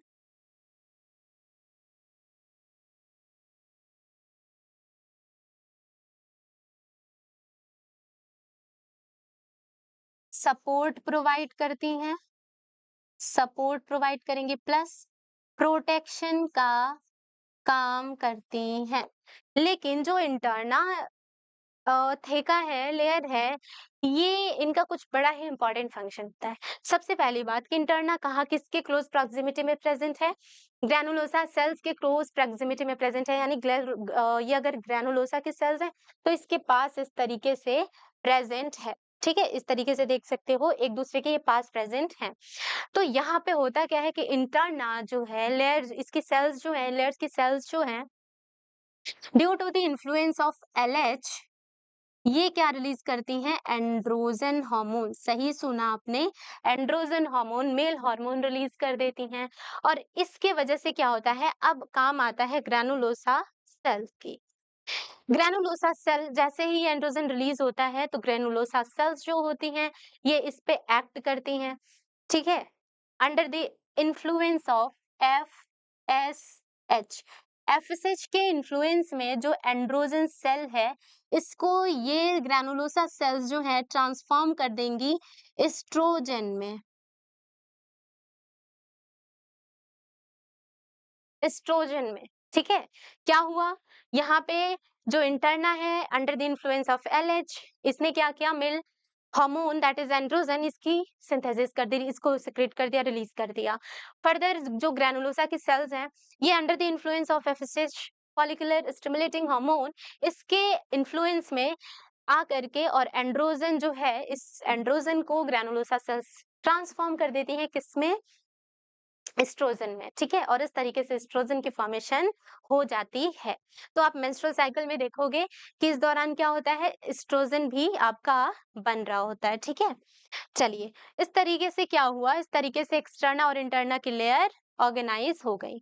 इस दौरान क्या होता है, जो प्राइमरी फॉलिकल है आपका टर्शियरी फॉलिकल में डेवलप हो गया, कब, प्यूबर्टी के दौरान।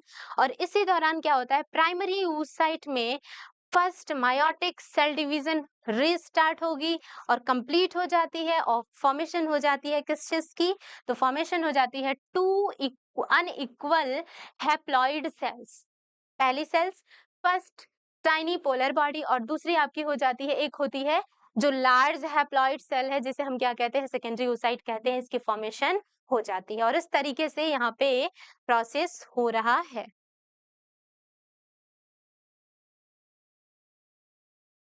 आगे की ओर बढ़ा जाए, फर्दर यहाँ पे क्या हो जाता है, यहाँ पर जो सेकेंडरी oocyte है, अभी जो फॉर्मेशन हुई थी, तो प्राइमरी oocyte जो है, प्राइमरी oocyte से क्या क्या बन गए, कौन कौन से स्ट्रक्चर बन गए, प्राइमरी oocyte से फर्स्ट पोलर बॉडी की फॉर्मेशन हुई, जो छोटी सी है, टाइनी है, और एक आपकी लार्ज, लार्ज आपका क्या हो जाता है, सेकेंडरी oocyte की फॉर्मेशन होती है। ये प्रोसेस होता कहाँ है, ये सारे के सारे प्रोसेसेस हो रहे हैं, ये प्रोसेस हो रहा है टर्शियरी फॉलिकल्स में।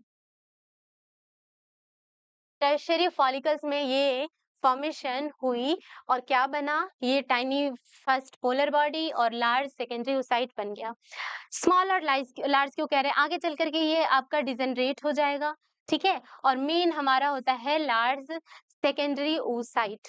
सेकेंडरी oocyte में तो प्राइमरी oocyte है, उसका जो न्यूट्रिएंट इनरिच या न्यूट्रिएंट रिच बल्क होता है साइटोप्लाज्मा का, वो मिल जाता है। क्यों, क्योंकि यही जो सेल्स हैं इंपॉर्टेंट होती हैं, इन्हीं में क्या होना है, यही सेल्स आगे चल करके ओवम की फॉर्मेशन करेंगी, यही आगे चल करके फर्टिलाइजेशन का काम करती हैं, जाइगोट फॉर्मेशन करेंगी, एम्ब्रियोनिक डेवलपमेंट करेगी, और इस तरीके से बेबी की फॉर्मेशन हो गई। तो मेन काम किसका है, मेन काम जो है वो सेकेंडरी oocyte का है, ठीक है। और इस वजह से इनको बल्क, पूरा बल्क मिलता है, भर भर के न्यूट्रिएंट वाला हिस्सा मिल जाता है साइटोप्लाज्मा का। किससे मिलता है, प्राइमरी oocyte से मिल जाता है। अब ये सारे के सारे प्रोसेसेस हो रहे थे टर्शियरी फॉलिकल्स में। फर्दर टर्शियरी फॉलिकल जो है वो क्या करेगा, सेकेंडरी फॉलिकल oocyte जिसमें प्रेजेंट है, ये क्या करेंगे, ये ग्राफियन फॉलिकल्स में कन्वर्ट हो जाते हैं, ठीक है। ग्राफियन फॉलिकल यानी मैच्योर फॉलिकल में कन्वर्जन इनका हो जाता है। अब यहाँ पे आप देख सकते हो, ये क्या है, ये ओवरी है, ठीक है। ये क्या है आपका, ये फीमेल्स की ओवरी हो गई, ठीक है। इसका डायग्रामेटिक सेक्शन व्यू है ओवरी का। यहाँ पे आप देखोगे कि यहाँ पे इस तरीके से ब्लड वेसल्स वगैरह प्रेजेंट है। तो यहाँ पे जो ओवरी होता है, हमने बात की थी कि दो पार्ट में डिवाइडेड होता है। मिडिल पार्ट होता है, जो बीच का हिस्सा होता है, सेंट्रल पार्ट होता है, उसे मेडुला बोलते हैं, और जो किनारे किनारे का होता है उसे बोलते हैं कॉर्टेक्स। तो जो कॉर्टेक्स है, यहाँ पे क्या हो रही है, आप देख रहे हो फॉलिकल्स की और oocyte की फॉर्मेशन हो रही है। और यहाँ पे क्या हो जाएगा, इनिशियली देखो तो यहाँ पे देख सकते हो प्राइमरी फॉलिकल की फॉर्मेशन हुई, और ये आगे की ओर डेवलप कर करके और क्या बना गए, क्या बना दिए, ये टर्शियरी फॉलिकल बन गया, जिसमें कि एंट्रम भी प्रेजेंट है। फर्दर ये आपके डेवलप हो जाते हैं ग्राफियन फॉलिकल में, यानी मैच्योर फॉलिकल में, ठीक है। इसके बाद क्या हो जाती है, इसके बाद होगी ओव्यूलेशन। इसके अंदर की जो स्ट्रक्चर है, बेसिकली ओवम नहीं रिलीज किया जाता, सेकेंडरी oocyte ही रिलीज हो जाता है, ठीक है। तो वो हम आगे देखेंगे। और रिलीज होने के बाद जो फॉलिकल्स बच जाते हैं, इन्हें कॉर्पस ल्यूटियम कहा जाता है, जो येलोइश कलर के होते हैं, ठीक है। अब इनका काम डिपेंड होती है करता है प्रेगनेंसी पे। अगर फर्टिलाइजेशन हुआ, प्रेगनेंसी होनी होगी, तो ये एज इट इज रहेंगे और प्रोजेस्टेरॉन हार्मोन को रिलीज करते हैं। अगर यहाँ पे मेंस्ट्रुअल साइकिल ऑकर होगा, तो ये फर्दर डिजेनरेट हो जाएंगे और फर्दर प्रोसेस शुरू हो जाती है।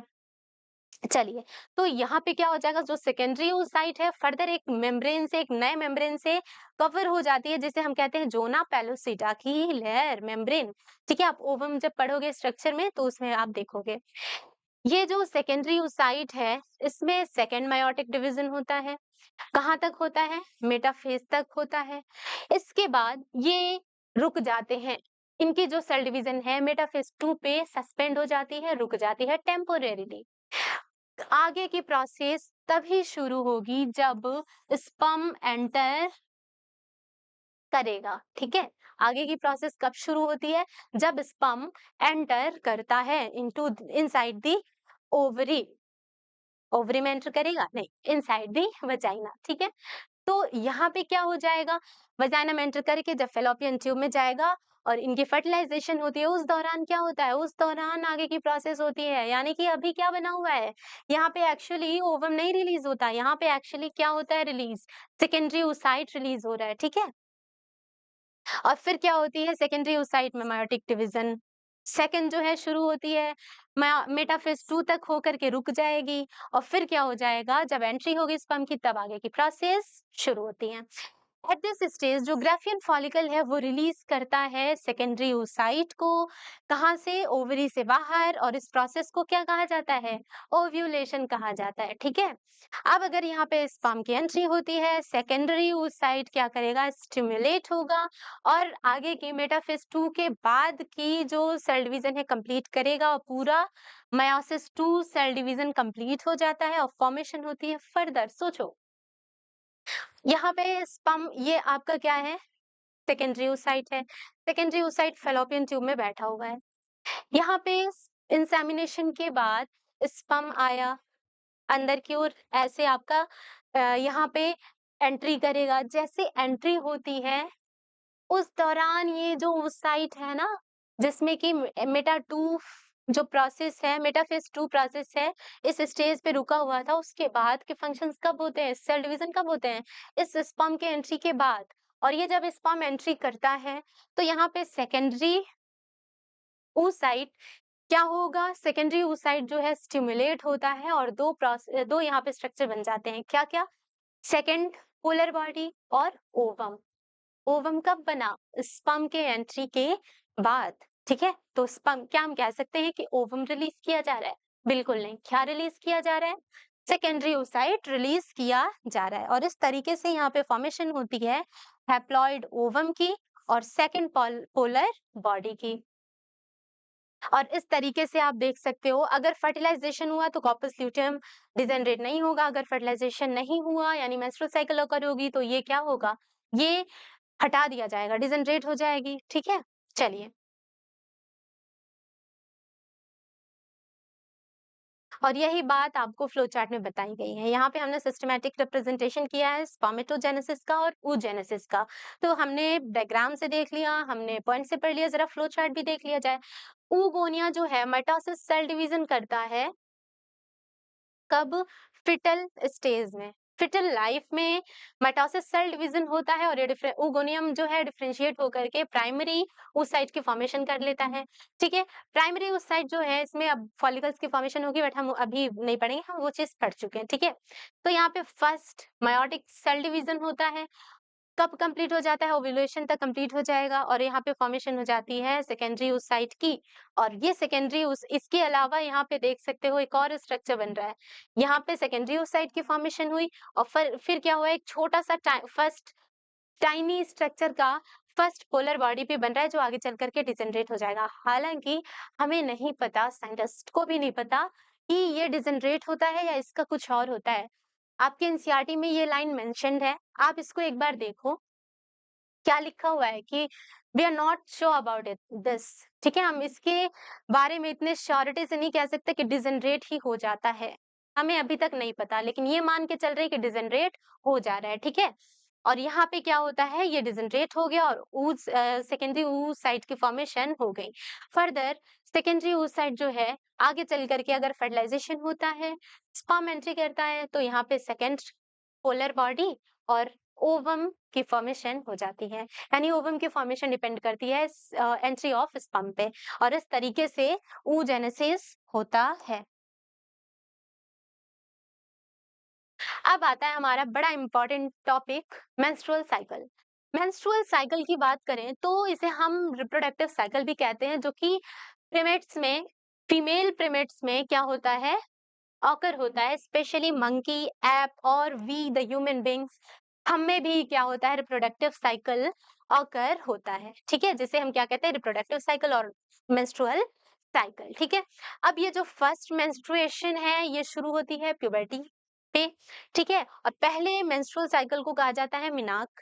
जो लास्ट, जो एंड आपका होता है मेंस्ट्रुअल साइकिल, उसे क्या कहते हैं, मेनोपॉज कहा जाता है, जो अराउंड 50 के एज के आसपास होगा। इसके बाद एक जो मेंस्ट्रुअल साइकिल है, इसकी एवरेज लेंथ की जो इंटरवल होती है वो 28 से लेकर के 29 डेज की हो सकती है। हालांकि ये वैरी भी करती है, 28 से आप 32 ले सकते हो, किसी में 28 डेज की होगी, 29 डेज, किसी में 30, 31, 32 भी हो सकती है। कई सारे ऐसे प्रॉब्लम्स होती हैं रिलेटेड टू मेंस्ट्रुएशन, जिसमें कि महीनों तक क्या होगा, पीरियड्स ऑकर नहीं होगा। ठीक है, तो वो दूसरी प्रॉब्लम हो गई। अब आते हैं अपने टॉपिक पे। यहाँ पे हर महीने में जो 28 टू 29 डेज का ये डे डे है, इंटरवल है, इसमें जो मिड टाइम होगा यानी 14th डे होगा। इसी 14th डे पर क्या होता है, इसी 14th डे पर एक ओवम रिलीज किया जाता है। हमने पढ़ा था, क्या ये ओवम होता है? नहीं, सेकेंडरी ओसाइट रिलीज किया जाता है, बट बुक में लिखा है तो हम ओवम ही कह देते हैं। तो ओवम रिलीज किया जाएगा, है ना, कब, मिडिल डे में, यानी मेंस्ट्रुअल साइकिल के मिडिल डे में ओवम रिलीज किया जाता है एक। और इस तरीके से कई सारे फेजेस में इनकी प्रोसेस होती है। सबसे पहले हम डायग्राम में देखेंगे।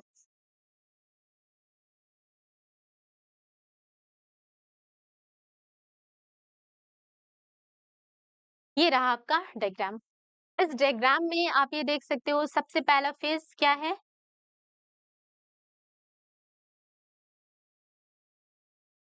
मेंस्ट्रुएशन, यानी कि हम कह सकते हैं मेंस्ट्रुअल फेज है, ब्लीडिंग फेज है, पहली फेज हो जाती है। दूसरी फेज क्या है, फॉलिक्यूलर फेज या प्रोलिफरेटिव फेज भी कहा जाता है। 14th डे के अराउंड ओव्यूलेटरी फेज आता है, ये तीसरी फेज है। और चौथी फेज आपकी आती है ल्यूटियल फेज या सिक्रेटरी फेज। और इस तरीके से ये चार फेजेस में मेंस्ट्रुअल साइकिल पूरा हो जाता है, 20 फर्स्ट से लेकर के 29 डे तक। उसके बाद फर्दर नेक्स्ट जो साइकिल है वो शुरू होती है। यहाँ पे ये डेज दिया हुआ है 1 2 3 4 अप टू 29।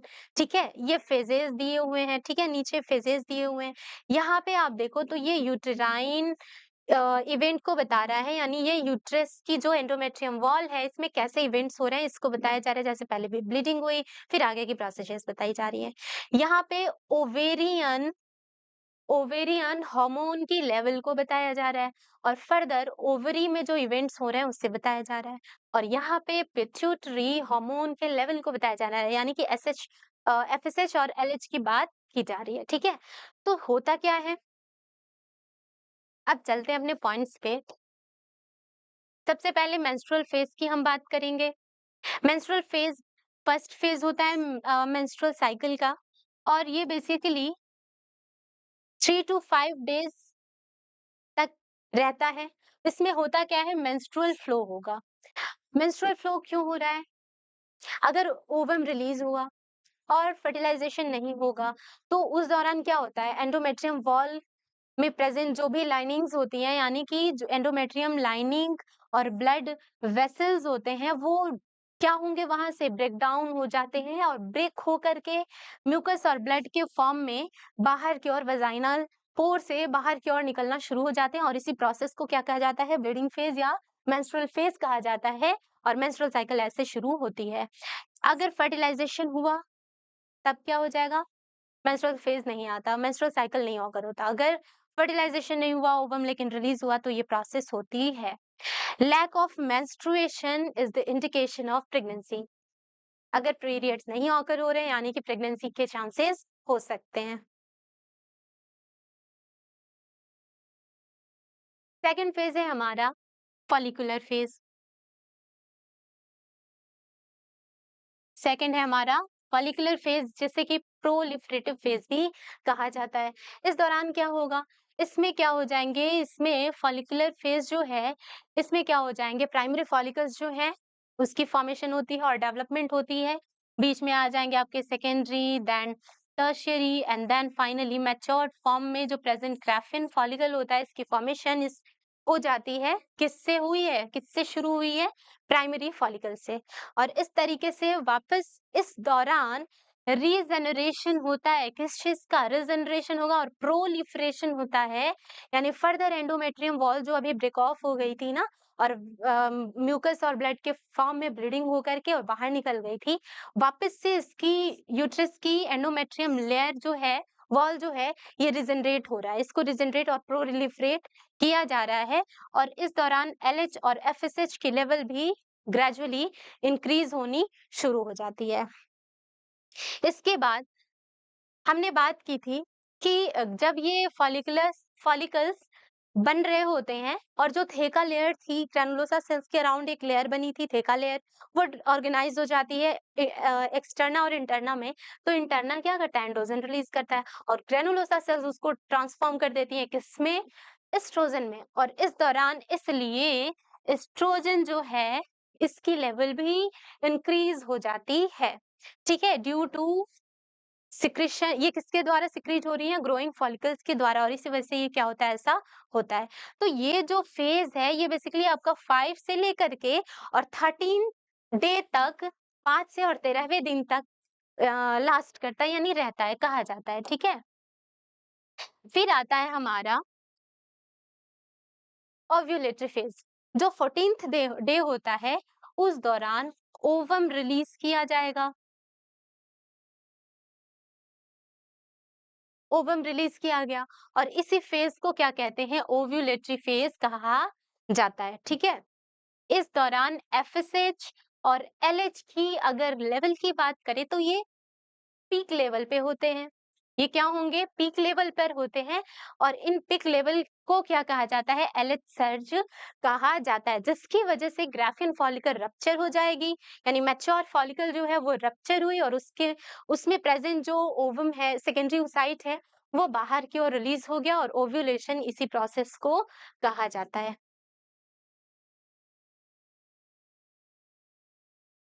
ओव्यूलेटरी फेज के बाद आपका फोर्थ फेज आता है, ल्यूटियल फेज। अब जैसे ही ओव्यूलेशन हो चुकी है, अंदर की जो सेकेंडरी oocyte थी वो रिलीज हो चुकी है, रिमेनिंग पार्ट जो होता है ग्राफियन फॉलिकल का, ये ट्रांसफॉर्म हो जाता है कॉर्पस ल्यूटियम में।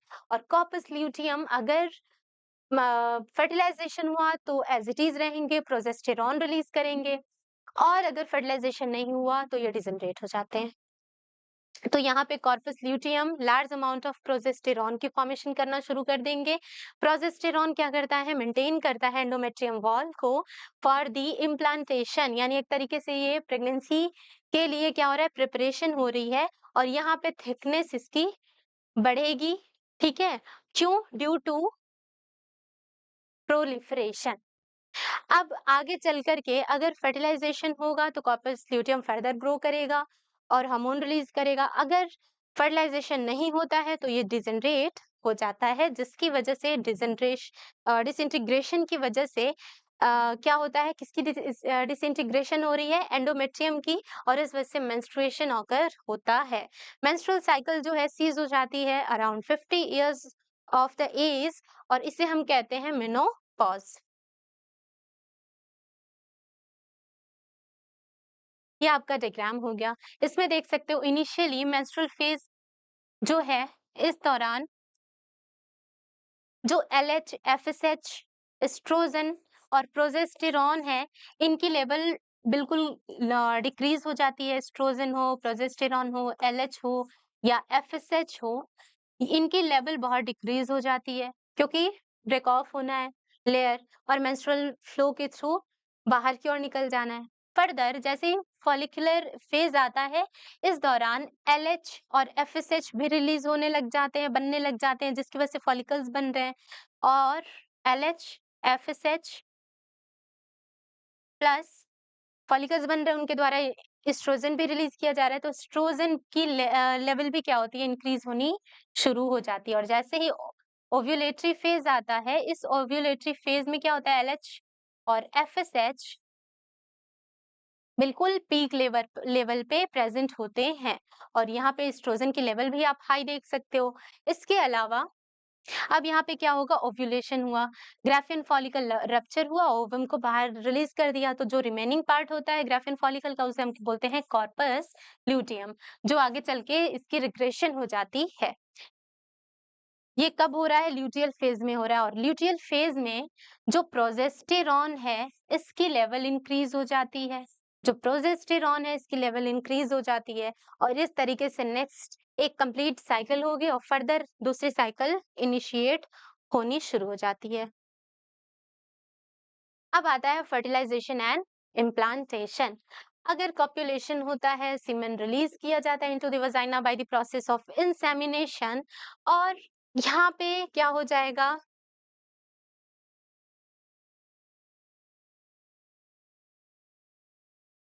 यहाँ पर क्या देखने को मिलेगा कि जो मोटाइल स्पर्म है वो रैपिडली विगरसली स्विम करके और सर्विक्स से होता हुआ यूट्रस में फाइनली रिच कर जाएगा और फाइनली कहाँ पहुंचेगा, जंक्शन पे। किसके जंक्शन पे, इस्थमस और एम्प्यूला, एम्प्यूला के जंक्शन पे, जिसे हम एम्प्यूलरी इस्थमिक जंक्शन कहते हैं। फेलोपियन ट्यूब याद हो तो हमने बात की थी कि जो फेलोपियन ट्यूब होता है 3 पार्ट्स में डिवाइडेड होता है। ये आपका इन्फेंटिबुलम है, जो फिंगर लाइक प्रोजेक्शन इस तरीके से बनाता है, ओवरी के पास प्रेजेंट होता है। आगे की ओर ये बढ़ते हैं और क्या आपका आ जाता है, आगे की ओर बढ़ने के बाद ये वाइडर पार्ट आता है एम्प्यूला का, और फर्दर आगे जाओगे तो यूट्रस के पास क्या प्रेजेंट होता है, कौन सा पार्ट, इस्थमस, और ये मिडिल पार्ट जो होगा एम्प्यूला हो जाएगा। तो जो ये जंक्शन है, इसी जंक्शन में क्या होता है, ओवम रिलीज होकर के बैठा हुआ होता है और वहां तक स्विम करके स्पर्म जाएंगे और क्या हो जाएगा, फर्टिलाइजेशन इसी जंक्शन पे होती है। जैसे ही फर्टिलाइजेशन हुई, फर्टिलाइजेशन तब होगी जब दोनों ही स्पर्म और ओवम इस जंक्शन पे प्रेजेंट होंगे साइमल्टेनियसली, ठीक है। अगर साइमल्टेनियसली नहीं पहुंचे तो नहीं हो पाएगी, अगर पहुंच गए तो हो जाएगी, ठीक है। इसके अलावा ये जो फ्यूजन होगा ना स्पर्म और ओवम का एक दूसरे के साथ, इसी प्रोसेस को क्या कहा जाता है, इसी प्रोसेस को कहा जाता है फर्टिलाइजेशन।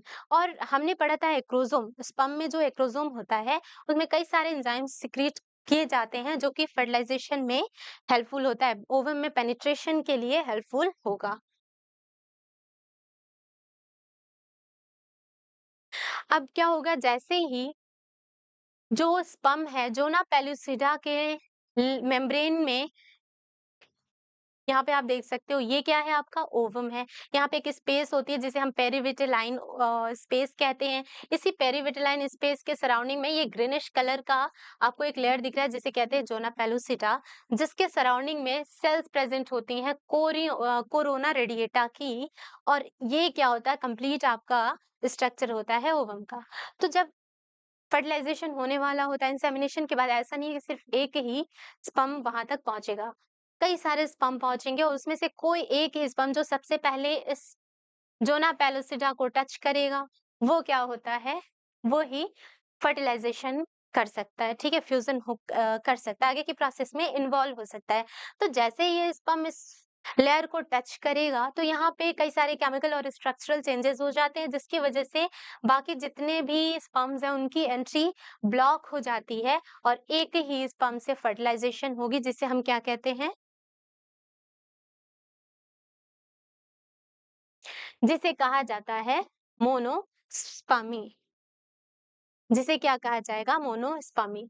तो वही चीज यहाँ पे लिखी हुई है कि जैसे ही ओवम के जोना पेलुसिडा के लेयर मेम्ब्रेन के कांटेक्ट में एक स्पर्म आएगा, स्ट्रक्चरल चेंजेस होंगे या हम कह सकते हैं केमिकल चेंजेस होंगे, जिसकी वजह से दूसरे जो स्पर्म्स हैं उनकी एंट्री ब्लॉक हो जाती है और एक जो स्पर्म से फर्टिलाइजेशन होता है उसे कहा जाता है मोनोस्पोरी। तो मोनोस्पोरी हो पाता है, कई सारे जो स्पर्म से फर्टिलाइजेशन हो जाए तो पॉलीस्पोरी कहा जाता है। तो पॉलीस्पोरी इस तरीके से यहाँ पे रोक दिया जाता है, प्रिवेंट कर दिया जाता है, ठीक है।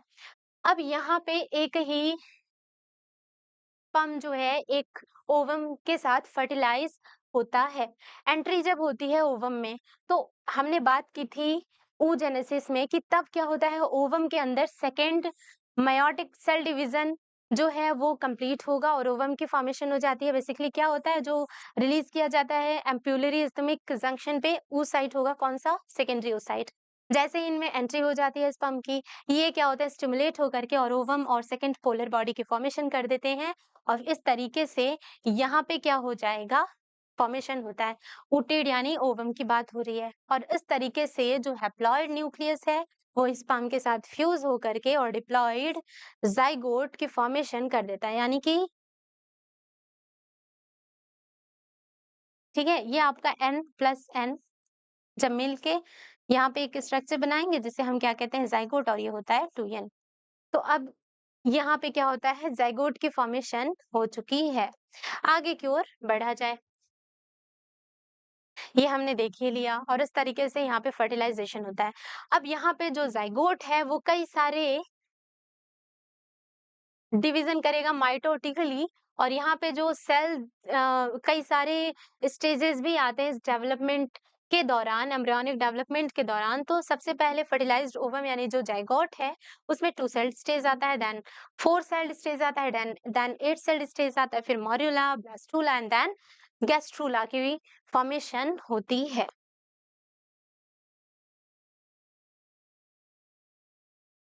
इस तरीके से आप डायग्राम में देख सकते हो। सबसे पहले क्या हुआ, सबसे पहले ओवम रिलीज करा गया यहाँ पे, ठीक है, ओवरी से ग्राफियन फॉलिकल के अंदर से ओवम रिलीज हुआ। यहाँ पे बी जो है, डायग्राम भी ये दिखाया जा रहा है कि फर्टिलाइजेशन की प्रोसेस हो रही है। जो डायग्राम सी है ये यहाँ पे है, ठीक है। देखो ये बाहर भी डायग्राम्स बने हुए हैं और ये इस ऑर्गन के अंदर भी डायग्राम्स बना करके प्रोसेस दिखाई गई है कि कैसे कैसे प्रोसेस हो रही है। तो यहाँ से जो जाइगोट है वो 2 सेल्ड स्टेज बनाएगा, देन 4, देन 8 सेल्ड स्टेज, मॉड्यूला की फॉर्मेशन हो गई, देन फिर ये डेवलपमेंट आगे होती है और फाइनली ब्लास्टोसिस्ट की फॉर्मेशन होती है जिसमें कि जो सेल्स हैं वो 2 पार्ट में डिफरेंशिएट हो जाएंगी। एक आउटर पार्ट होती है जिसे ट्रोफोब्लास्ट कहा जाता है और ये आपकी जो ये वाली सेल्स हैं, ग्रुप ऑफ सेल्स हैं, ये होती हैं इनर, ये आप यहाँ लिख दो, इनर सेल मास, और इस तरीके से ये डिफरेंशिएट हो जाती हैं। और अब यहाँ पे देखोगे कि ये कहाँ स्ट्रक्चर प्रेजेंट है, यहाँ पे। तो जैसे जैसे फर्टिलाइजेशन हुआ और फर्टिलाइजेशन से होने के बाद जो ज़ाइगोट है वो एम्प्यूलरी इस्टमिक जंक्शन से आगे की ओर बढ़ता है। उसी दौरान एम्ब्रियोनिक डेवलपमेंट भी होता चला गया और फाइनली ब्लास्टोसिस्ट की फॉर्मेशन हो गई और इस ब्लास्टोसिस्ट में जो ट्रोफोब्लास्ट है उसकी मदद से क्या होता है, उसकी मदद से एंडोमेट्रियम वॉल में ये एम्बेडेड फॉर्म में प्रेजेंट हो जाते हैं। यानी अब क्या हो चुकी है, एम्बेड होने का मतलब इम्प्लांटेशन यहाँ पे हो चुका है, ठीक है। ब्लास्टोसिस्ट क्या हो चुका है, इम्प्लांट हो चुका है कहाँ पे, एंडोमेट्रियम के वॉल पे, ठीक है। और इस तरीके से इम्प्लांटेशन होती है। अब बात करते हैं सेक्स डिटर्मिनेशन की। किस तरीके से सेक्स डिटर्मिनेशन होता है, जब गैमेट की फॉर्मेशन हो रही होती है तो यहाँ पे ये फीमेल की बॉडी में होगा, ये मेल की बॉडी ले लो,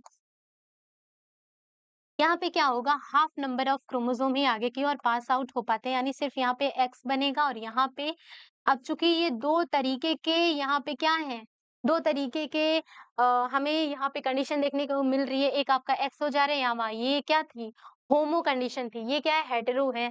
तो यहाँ पे दोनों ही आपके क्रोमोसोम आगे की ओर पास हो जाते हैं, एक्स भी बनता है और वाई कंटेनिंग गैमेट भी बनता है। और यहाँ पे इसको हम क्या बोलेंगे, फीमेल्स में ये आपकी बेसिकली फीमेल है, ये है मेल। तो फीमेल में होमोगैमेटिक कंडीशन होती है और मेल में क्या होती है, हेटेरोगैमेटिक कंडीशन होती है। अब पूरे पूरे चांसेस हैं कि during the time of fertilisation इस ओवम के साथ ये वाला स्पर्म भी फर्टिलाइज हो सकता है। अगर इस ओवम के साथ ये वाला स्पर्म फर्टिलाइज करता है जिसके अंदर क्रोमोसोम एक्स प्रेजेंट है, तो यहाँ पे एक्स एक्स की फॉर्मेशन होगी यानी फीमेल की फॉर्मेशन होगी। यहाँ पे फीमेल्स की फॉर्मेशन हो गई, फीमेल बेबी बनेगी। अगर इस एक्स ओवम के साथ वाई कंटेनिंग स्पर्म फ्यूज कर जाता है, तो यहाँ एक्स और वाई की फॉर्मेशन होती है, यानी कि मेल बनेंगे, मेल बेबी, बेबी बॉय की फॉर्मेशन होगी। ठीक है, तो ये जाइगोट की बात हो रही है ना। फ्यूजन के बाद क्या होता है, ये गैमेट्स हैं, ये और ये दोनों स्ट्रक्चर आपके गैमेट्स हैं। ये क्या बन रहे हैं, जाइगोट की फॉर्मेशन हो रही है, जाइगोट की फॉर्मेशन हो रही है। तो अगर एक्स एक्स एक दूसरे के साथ फ्यूज होते हैं तो फीमेल बेबी बनेगी। अगर एक्स वाई की फॉर्मेशन फ्यूजन होती है तो मेल बॉय बनेगा। ठीक है, बेबी बॉय बनेगा। तो यहाँ पे क्या हो जाता है, यहाँ पे 50-50 चांसेस होते हैं कि या तो फीमेल बने या तो मेल जाइगोट बने। ठीक है, और इस तरीके से सेक्स डिटर्मिनेशन देखने को मिलता है। इस तरीके से हमने बात कर ली थी डायग्राम के थ्रू, किस तरीके से आपका जो रिपीटेड माइटोटिक सेल डिवीजन था वो हो रहा था जाइगोट में विदाउट, ठीक है, किस तरीके से हो रहा था और किस में हो रहा था, एम्ब्रियो में हो रहा था। ठीक है, सबसे पहले जाइगोट में ऑब्वियसली शुरू हुआ, जैसे ही 2 सेल स्टेज आता है अब वो एम्ब्रियो हम उसे कहेंगे। ठीक है, बॉल लाइक स्ट्रक्चर बनता है और यही पूरा प्रोसेस क्या होता है, क्लीवेज कहा जाता है। तो क्लीवेज जस्ट आफ्टर फर्टिलाइजेशन शुरू हो जाता है, डॉटर सेल्स की फॉर्मेशन होती है ड्यूरिंग क्लीवेज, जिसे हम ब्लास्टोमियस बोलते हैं। एक-एक सेल को क्या कह रहे हैं, ब्लास्टोमियस कह रहे हैं। और इस तरीके से क्लीवेज होकर के ब्लास्ट मोरुला बनता है, जिसमें जो कि 8 से लेकर के और 16 यानी 8 से लेकर के 16 सेल्ड हो सकता है। मोरुला जो है आगे डेवलप करेगा और ग्रो हो जाता है ब्लास्टोसिस्ट में। ब्लास्टोसिस्ट की बात करें तो अब ये आउटर लेयर और इनर लेयर में कन्वर्ट हो जाते हैं। आउटर लेयर को ट्रोफोब्लास्ट कहा जाता है, इनर लेयर को इनर सेल मास कहा जाता है।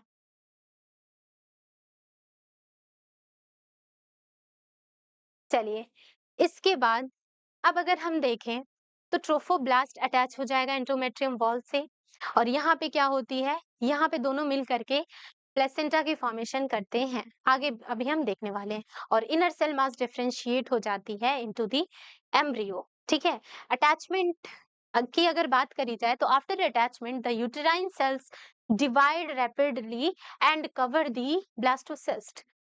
जो यूटेराइन वॉल है उसके सेल्स जो हैं वो काफी तेजी से डिवीजन करती हैं और ये इम्प्लांटेड फॉर्म में जो इस तरीके से सॉरी स्ट्रक्चर प्रेजेंट होता है, ये क्या करते हैं, ये ब्लास्टोसिस्ट के ऊपर भी सेल की कवरिंग करके और अंदर की ओर इसे क्या करते हैं, एम्बेड कर लेते हैं और इसी प्रोसेस को कहा जाता है इम्प्लांटेशन।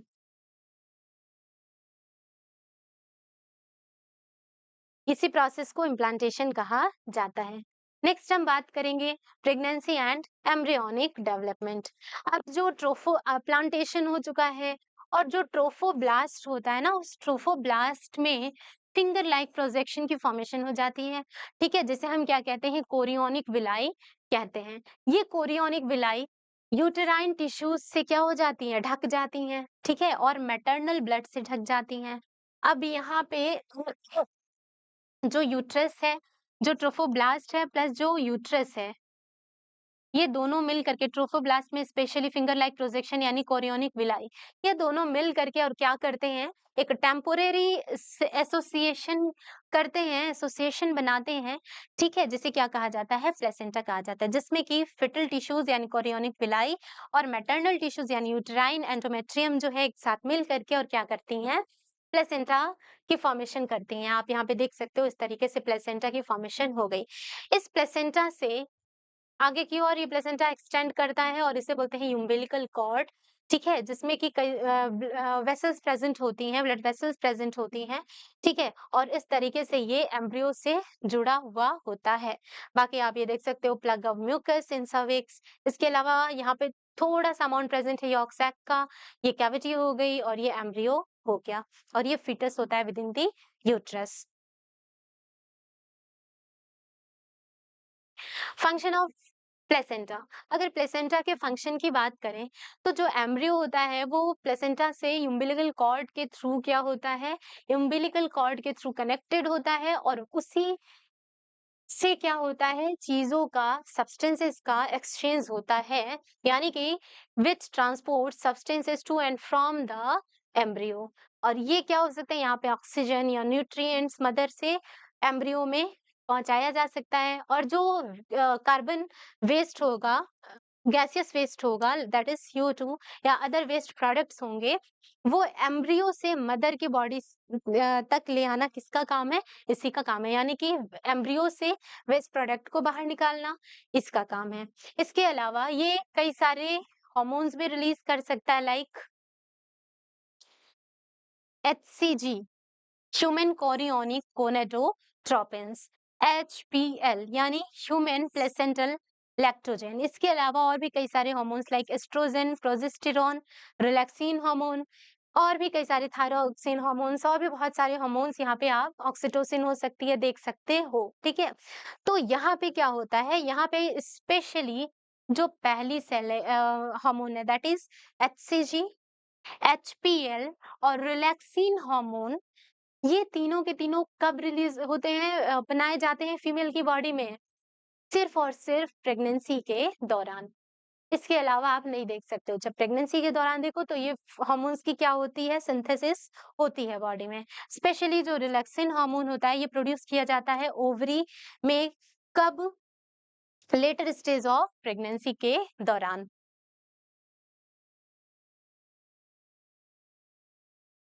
और इस तरीके से आप देख सकते हो एक्सचेंज दिखाया। ये क्या है?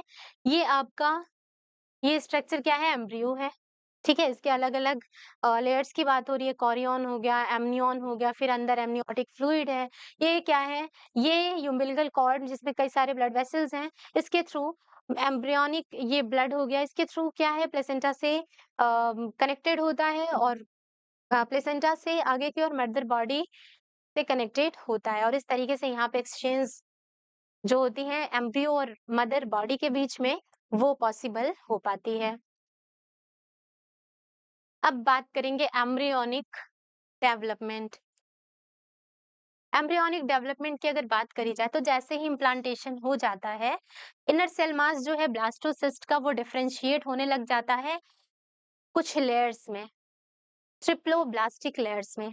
ट्रिप्लोब्लास्टिक लेयर्स बेसिकली क्या होती हैं? आउटर लेयर होती है एक्टोडर्मा, उसके बाद इनर लेयर होती है एंडोडर्मा डर्मा, और इन दोनों ही लेयर्स के बीच में एक और लेयर होती है जिसे हम कहते हैं मेसोडर्मा। ठीक है, तो एक जो इनर सेल मास है वो 3 लेयर बना रही है। कौन सी? नहीं, ये तो नहीं समझ आएगा, इसे इरेज करो। यहाँ पे बन जाएगा एक्टोडर्म, एंडोडर्म और मेसोडर्म। और इस तरीके से क्या होता है, इनर सेल मास 3 लेयर बनाता है, और इन्हीं तीनों लेयर से बाकी के जितने भी सेल्स हों, टिश्यूज हों या ऑर्गन्स हों, इनकी फॉर्मेशन होती है। तो इस तरीके से जो इनर सेल मास है इसे हम क्या कहते हैं? इसे हम कहते हैं स्टेम सेल, क्योंकि इसके अंदर पोटेंसी होती है। पोटेंशियली ये क्या कर सकते हैं? हर टाइप के सेल्स, टिश्यूज और ऑर्गन्स बना सकते हैं बाय डिफरेंशिएशन। अब आता है नेक्स्ट, ऑर्गेनोजेनेसिस। मैंने बात की थी जेनेसिस। जेनेसिस जहां भी आता है वहां पे क्या हो रही है? फॉर्मेशन हो रही है। Organo means organ, genesis means formation, यानी जब ऑर्गन की फॉर्मेशन होती है उसे क्या कहते हैं? ऑर्गेनोजेनेसिस कहा जाता है। यानी formation of different organs in the embryo is called as organogenesis. Human pregnancy last for 9 months, या हमें पता है ये चीज। And just after 1 month of the pregnancy heart की फॉर्मेशन होती है एम्ब्रियो में। यानी सबसे पहले क्या बन रहा है? हार्ट की फॉर्मेशन हो रही है। By the end of the second month foetus में लिम्स और डिजिट्स बन जा रहे हैं। इसके अलावा by the end of 12th week यानी फर्स्ट ट्राइमेस्टर, इसमें क्या हो रहा है? मोस्ट ऑफ द जो ऑर्गन सिस्टम है उसकी फॉर्मेशन हो चुकी है, like limbs, external genitalia. These structures are well developed at this stage. ठीक है, इसके बाद पहला मूवमेंट हो फिटस का, या जो हेयर्स हो उसे, हेयर की अपीयरेंस कब देखी जा सकती है? 5th मंथ में। जैसे ही 5वां महीना आएगा फर्स्ट मूवमेंट देखी जाएगी फिटस की, और हेयर भी अपीयर होने लग जाते हैं। उसी तरीके से सेकंड ट्राइमेस्टर आते आते 24th वीक आते आते यहाँ पे क्या हो जाती है? पूरी बॉडी कवर हो जाती है हेयर से, छोटी छोटी फाइन हेयर से। आईलिड्स भी सेपरेट हो गई, आईलिड्स भी सेपरेट हो गई, और आईलैशेस भी वेल फॉर्म्ड हो चुके हैं। ठीक है। और इस तरीके से by the end of 9 month जो फिटस है फुली डेवलप हो जाता है and are ready for the delivery.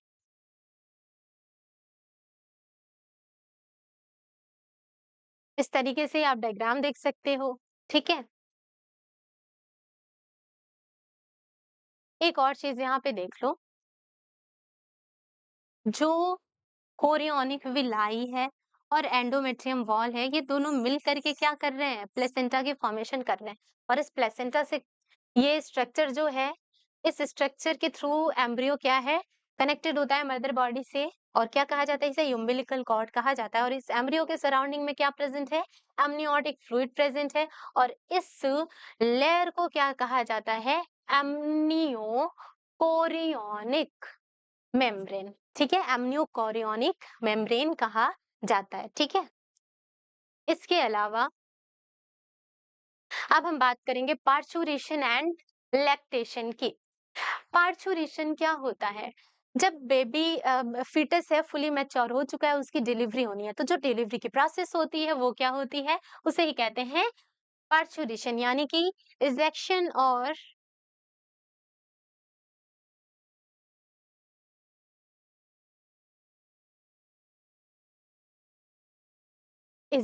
और एक्सपल्शन और delivery of foetus is known as parturition. अब ये जो पीरियड ऑफ टाइम होता है उसे क्या कहता है, क्या कहा जाएगा, जेस्टेशन पीरियड, जो कि 9 मंथ्स का हो सकता है या होता है। ठीक है। अब यहाँ पे क्या होगा, सबसे पहले पार्चुरेशन कैसे शुरू होती है, due to the vigorous contraction of uterine myometrium. हमने रिप्रोडक्टिव ऑर्गन की स्टडी जब हमने की थी, तो उसमें हमने इनिशियली पढ़ा था कि जो यूट्रस होता है 3 लेयर्स में डिवाइडेड होता है, पेरीमेट्रियम, मायोमेट्रियम और एंडोमेट्रियम। तो एंडोमेट्रियम कई फंक्शंस परफॉर्म करता है, हमने देख लिया। इसके अलावा पेरीमेट्रियम प्रोटेक्शन का काम कर रहा है। जो मायोमेट्रियम है ये क्या करता है, मायोमेट्रियम विग्रस कॉन्ट्रैक्शन कराता है फॉर दी पार्चुरेशन। ठीक है। अच्छा, ये सिग्नल कहाँ से शुरू होती है, सिग्नल जो है पार्चुरेशन की सबसे पहले इनिशिएट होती है कहाँ से, फुली डेवलप्ड फीटस से। होता क्या है, जो फीटस है और जो प्लेसेंटा है ये थोड़ा सा माइल्ड कॉन्ट्रैक्शन करेंगे, जिसे क्या कहा जाता है, जिसे कहा जाता है fetal ejection reflex. This process is known as contraction is known as fetal ejection reflex. इस fetal ejection reflex की वजह से यहाँ पे ऑक्सीटोसिन हार्मोन पिट्यूटरी ग्लैंड से स्टिमुलेट होकर के रिलीज कर दिया जाता है। यानी सबसे पहले फीटल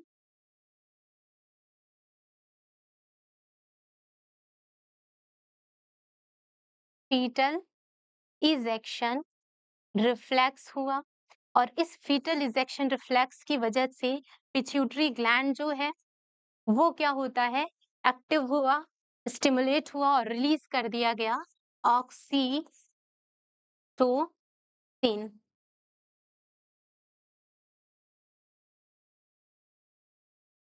ऑक्सीटोसिन रिलीज कर दिया जाता है। ऑक्सीटोसिन रिलीज होने के बाद वापस से ये ऑक्सीटोसिन भेज दिया जाएगा यूट्रस के पास। और वापस से ये ऑक्सीटोसिन की वजह से यूटेराइन कॉन्ट्रैक्शन होता है। इसको लिख दिया जाए यूटेराइन कॉन्ट्रैक्शन। यूटेराइन कॉन्ट्रैक्शन होता है। जैसे ही यूटेराइन कॉन्ट्रैक्शन होगा, वापस से क्या होगा, ये प्रोसेस चलती रहेगी और इस तरीके से स्टिम्युलेटरी रिफ्लेक्स जो प्रोसेस है वो कंटिन्यू होता है, जिसकी वजह से स्ट्रॉन्गर कॉन्ट्रैक्शन होती है और फाइनली एक्सपल्शन हो जाता है फुली मैच्योर्ड फिटस का। और इस तरीके से क्या हो जाएगी, डिलीवरी होती है। और इस दौरान जो प्लेसेंटा है, जो कनेक्शन है मदर और फिटस के बीच का, वो भी क्या होता है, एक्सपेल्ड आउट होगा, वो भी रप्चर होकर के बाहर की ओर, यूट्रस से बाहर की ओर क्या हो जाएगा, निकल जाएगा। और इस तरीके से पार्चुरेशन की प्रोसेस होती है। अब आता है नेक्स्ट टॉपिक हमारा लैक्टेशन। लैक्टेशन की अगर हम बात करें तो मैमरी ग्लैंड जो है